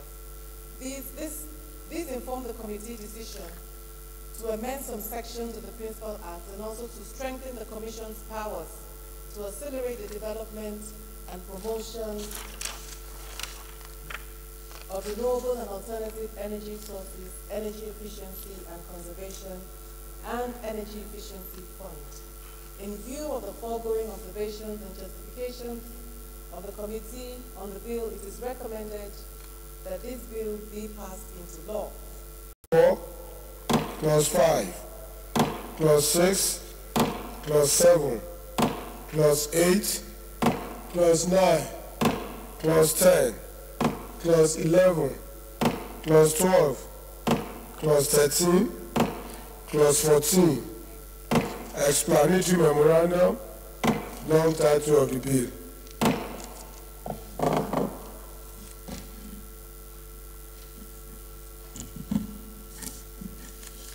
The next report to be considered is still that of our House Committee on Science and Technology on a bill for an act to establish the National Biotechnology Development Agency and for related matters, House Bill 30. And I again invite the Chairman House Committee on Science and Technology to speak to the report.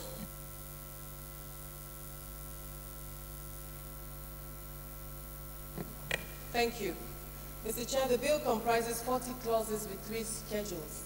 The National Biotechnology Development Agency Bill wishes to confer the agency with the power to principally carry out a well-focused research and development of biotechnology in priority areas of food and agriculture, health, environment, and other related strategic sectors for national development. The committee has its reservations as regards clause 37A and B of the bill, which is intended to the proposed amendments they had sought to make, which is intended to repeal section 6.2d and section 2 of the National Agency Science Engineering Infrastructure. The proposed repeal of these sections is misconceived because the entire activities mentioned under section 6.2d are not entirely biotechnology based. The proposal they brought before us initially had wanted to repeal the functions of other agencies so that they would not be able to carry out any research even in that field apart from them. But what we did was we did an amendment to that. Because biotechnology, although it's a field that applied biology that involves the use of living organisms, plant cells, bioprocesses in engineering, technology, medicine, agriculture, and other fields requiring bioproducts is not exclusive, it cannot exclusively apply to only this institute. Some institutes or agencies also carry out functions such as in microelectronics, computer technology, nuclear technology, and space science. So the bill as amended and as proposed by us is supposed to carry out these functions in biotechnology, but it doesn't restrict the other agencies. Having said that, prior to now, NABDA did not have a bill. This will be the first time they have a bill, formal bill, to pass them into law. Thank you, Mr. Speaker. I thereby humbly ask that this Honorable House pass this bill for consideration. Thank you, Chairman, House Committee on Science and Technology. The bill has 39 clauses, 3 schedules, explanatory memorandum, so let's go ahead and pass. Ajia, I have not called any clause until I call any clause. Or you are a member of the committee and you want to help your chairman.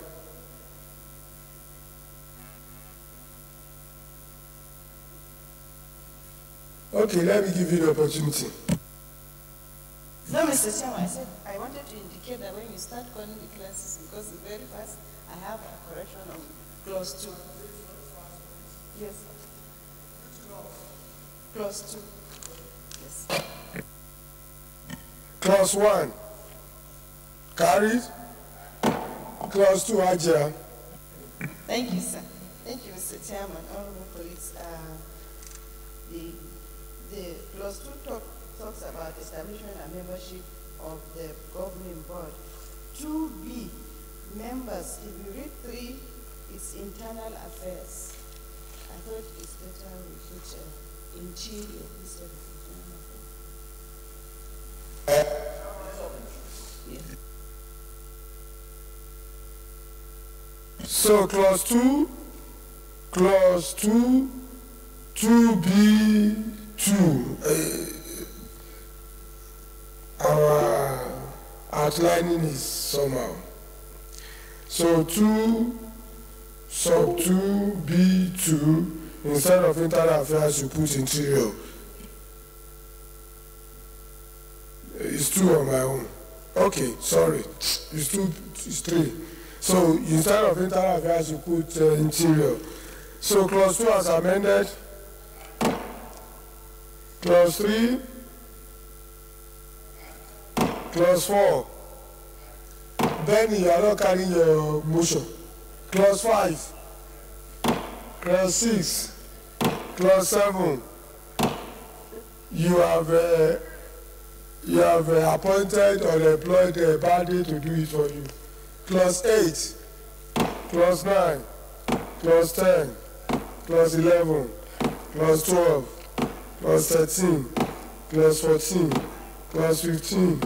Clause 16, clause 17, clause 18, clause 19, clause 20, clause 21, clause 22, clause 23, clause 24, clause 25, clause 26, clause 27, clause 28, clause 29, clause 30, clause 31, clause 32, clause 33, clause 34, clause 35, clause 36, clause 37, clause 38, clause 39. First schedule, second schedule, third schedule, explanatory memorandum, long title of the bill. Sheriff, you are so dutiful today. You are involved. Because you are involved.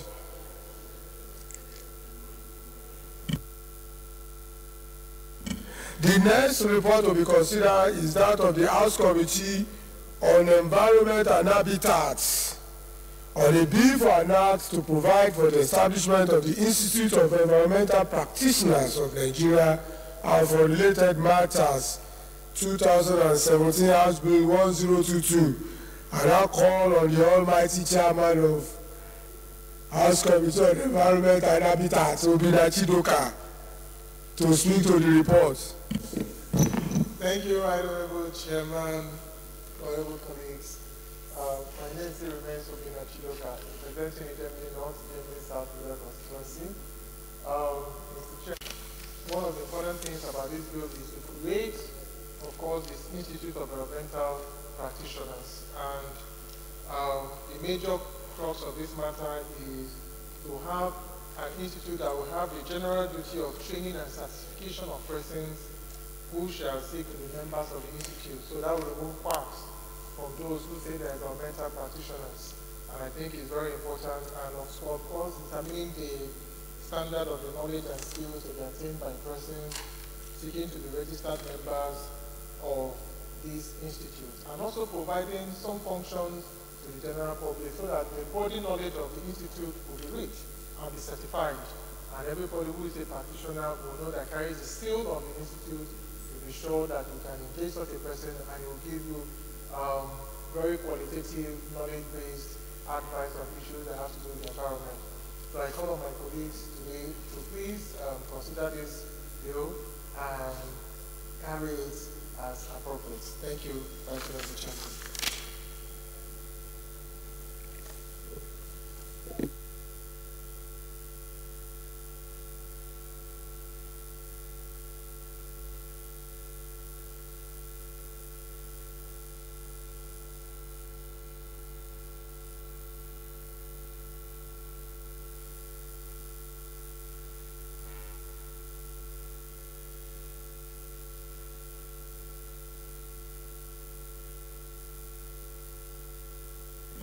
The bill has 22 clauses.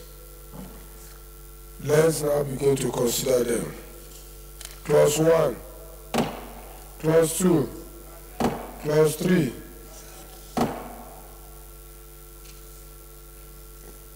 Clause 4 is power of the council, not function of the council.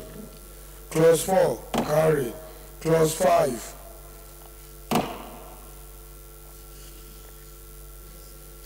Clause 6, fund of the institute, carried. Clause 7, annual accounts, carried. Clause 8, Clause 9, Clause 10, publication of register and its correction. Clause 11, then Clause 12 is establishment of environmental practitioner disciplinary committee. 12, carried.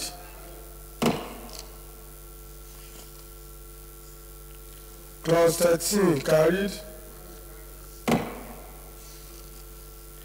Clause 14, carried. Clause 15, Clause 16, library, carried. 17, carried. 18, carried. 19, 20, 21, interpretation. 22, short title.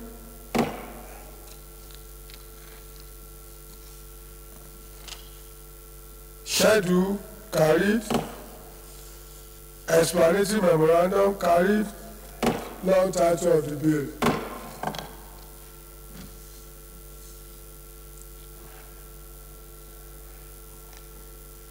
The last report to be considered is that of House Committee on Internally Displaced Persons, report of the Committee Refugees and Activities Initiative on Northeast Zone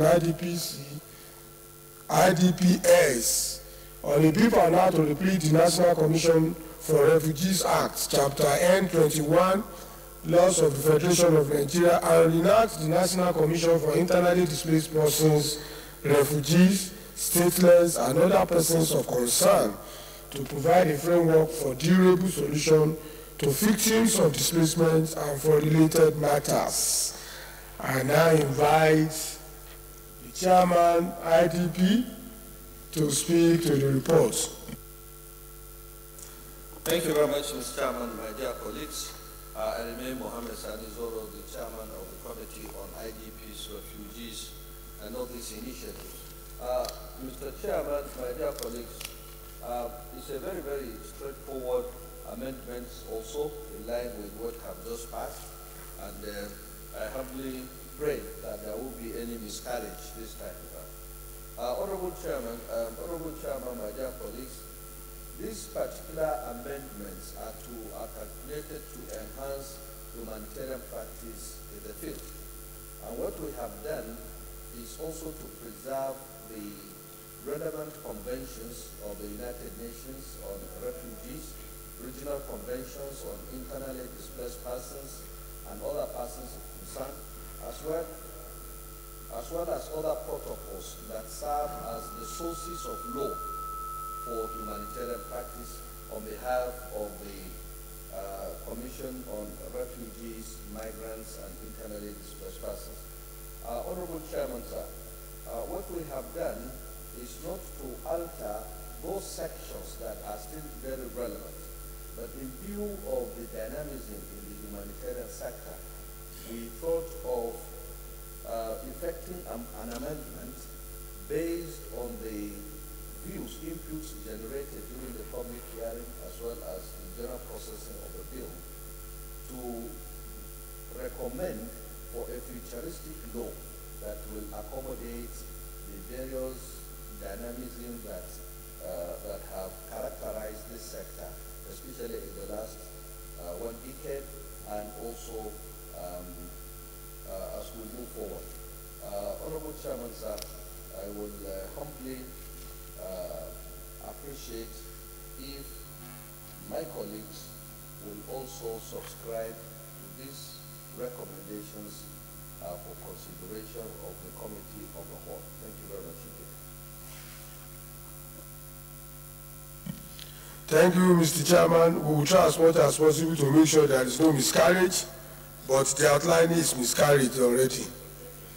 The outline is slightly. So this bill has 45 clauses, I think. Yes, 45.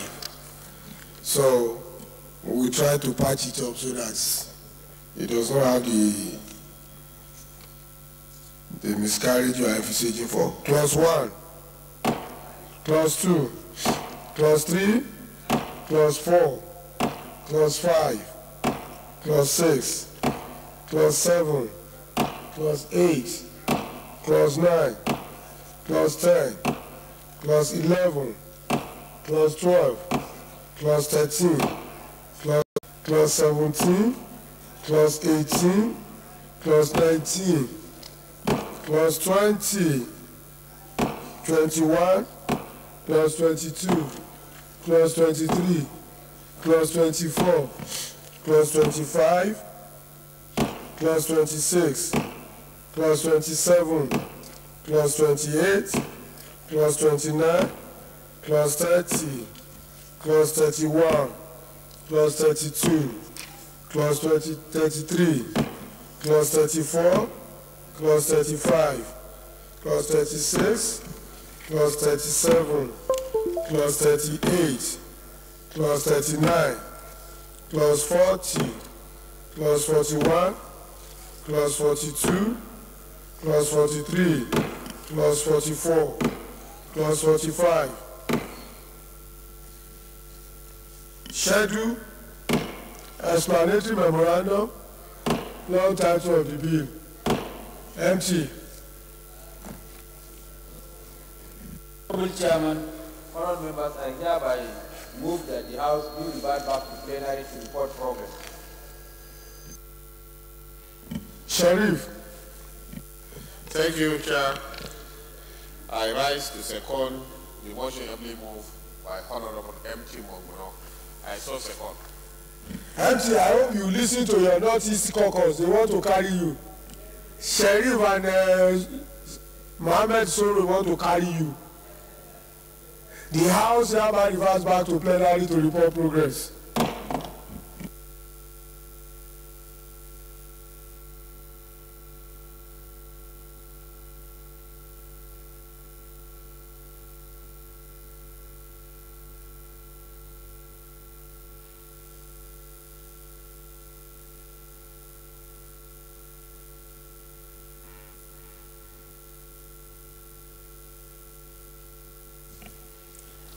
Honorable colleagues, the House in the Committee of the Whole consider the report on the bill for an act to amend the National Broadcasting Commission Act, Chapter N11, Laws of the Federation of Nigeria 2004, to provide for competition in Nigeria, to promote efficiency and expand opportunities for Nigerians' participation in world markets, while at the same time recognizing the role of foreign competition in Nigeria and for related matters, and approve clauses 1 to 5, the explanatory memorandum and long title of the bill. The House in the Committee of the Whole considered the report of the Committee on Science and Technology and on a bill for an act to amend the Energy Commission of Nigeria Act, Chapter E10, Laws of the Federation of Nigeria 2004, to provide for the establishment of the Renewable and Alternative Energy Development and Utilization Fund, grant priority for the promotion and development of renewable and other alternative energy and for related matters, and approved clauses 1 to 14, the explanatory memorandum and long title of the bill. The House in the Committee of the Whole considered the report of the Committee on Science and Technology on a bill for an act to establish the National Biotechnology Development Agency and for related matters, and approved clause 1, approved clause 2 as amended, approved clauses 3 to 39, the schedules, explanatory memorandum, and long title of the bill. The House in the Committee of the Whole considered the report of the Committee on Environment and Habitat on a bill for an act to provide for the establishment of the Institute of Environmental Practitioners of Nigeria to be charged with the responsibility of regulating and managing environmental practices of Nigeria and for related matters, and approved clause 1 to 22, the schedule, the explanatory memorandum, and long title of the bill. The House in the Committee of the Whole considered the report of the Committee of Internally Displaced Persons, Refugees, and Initiatives on Northeast Zone on a bill for an act to repeal the National Commission for Refugees Act, Chapter N21, Laws of the Federation of Nigeria 2004, and reenact the National Commission for Internally Displaced Persons, Refugees,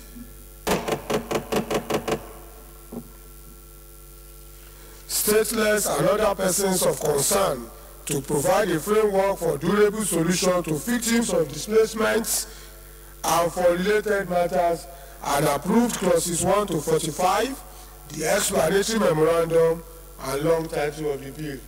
Acting Leader. Honourable Speaker, honourable members, I hereby move that the House to adopt the report of the Committee of the Court. Yes. Deputy Whip. Deputy Minority Whip. I second that the House will adjourn till tomorrow, 26th of till Tuesday next week. Deputy Minority Whip, did you listen to the motion? Sheriff, second the motion. Thank you, Mr. Chairman, honorable colleagues. My name is Mohammed Sharif, Acting Chief Whip. I rise to second the motion ably moved by Honorable M.T. Monguno, the Acting Majority Leader. I so second. Those in favor of the motion that the reports considered in the Committee of the Whole be adopted, say aye. Those against, say nay. The ayes have it. The Deputy Minority Whip is no longer here, both physically and otherwise. M.T. Mogulo. I hereby move that the House do adjourn to Tuesday, the 30th of January 2018 by 11 a.m. I so move. Sheriff. Thank you, Mr. Chair. Mr. Speaker, honorable colleagues, my name is Mohammed Nur Sharif, representing Bamangala Kalabonge, Acting Chief Whip for today, and hereby second the motion ably moved by Acting Majority Leader. I so second. The House stands adjourned till Tuesday, January 30, 2018, 11 a.m.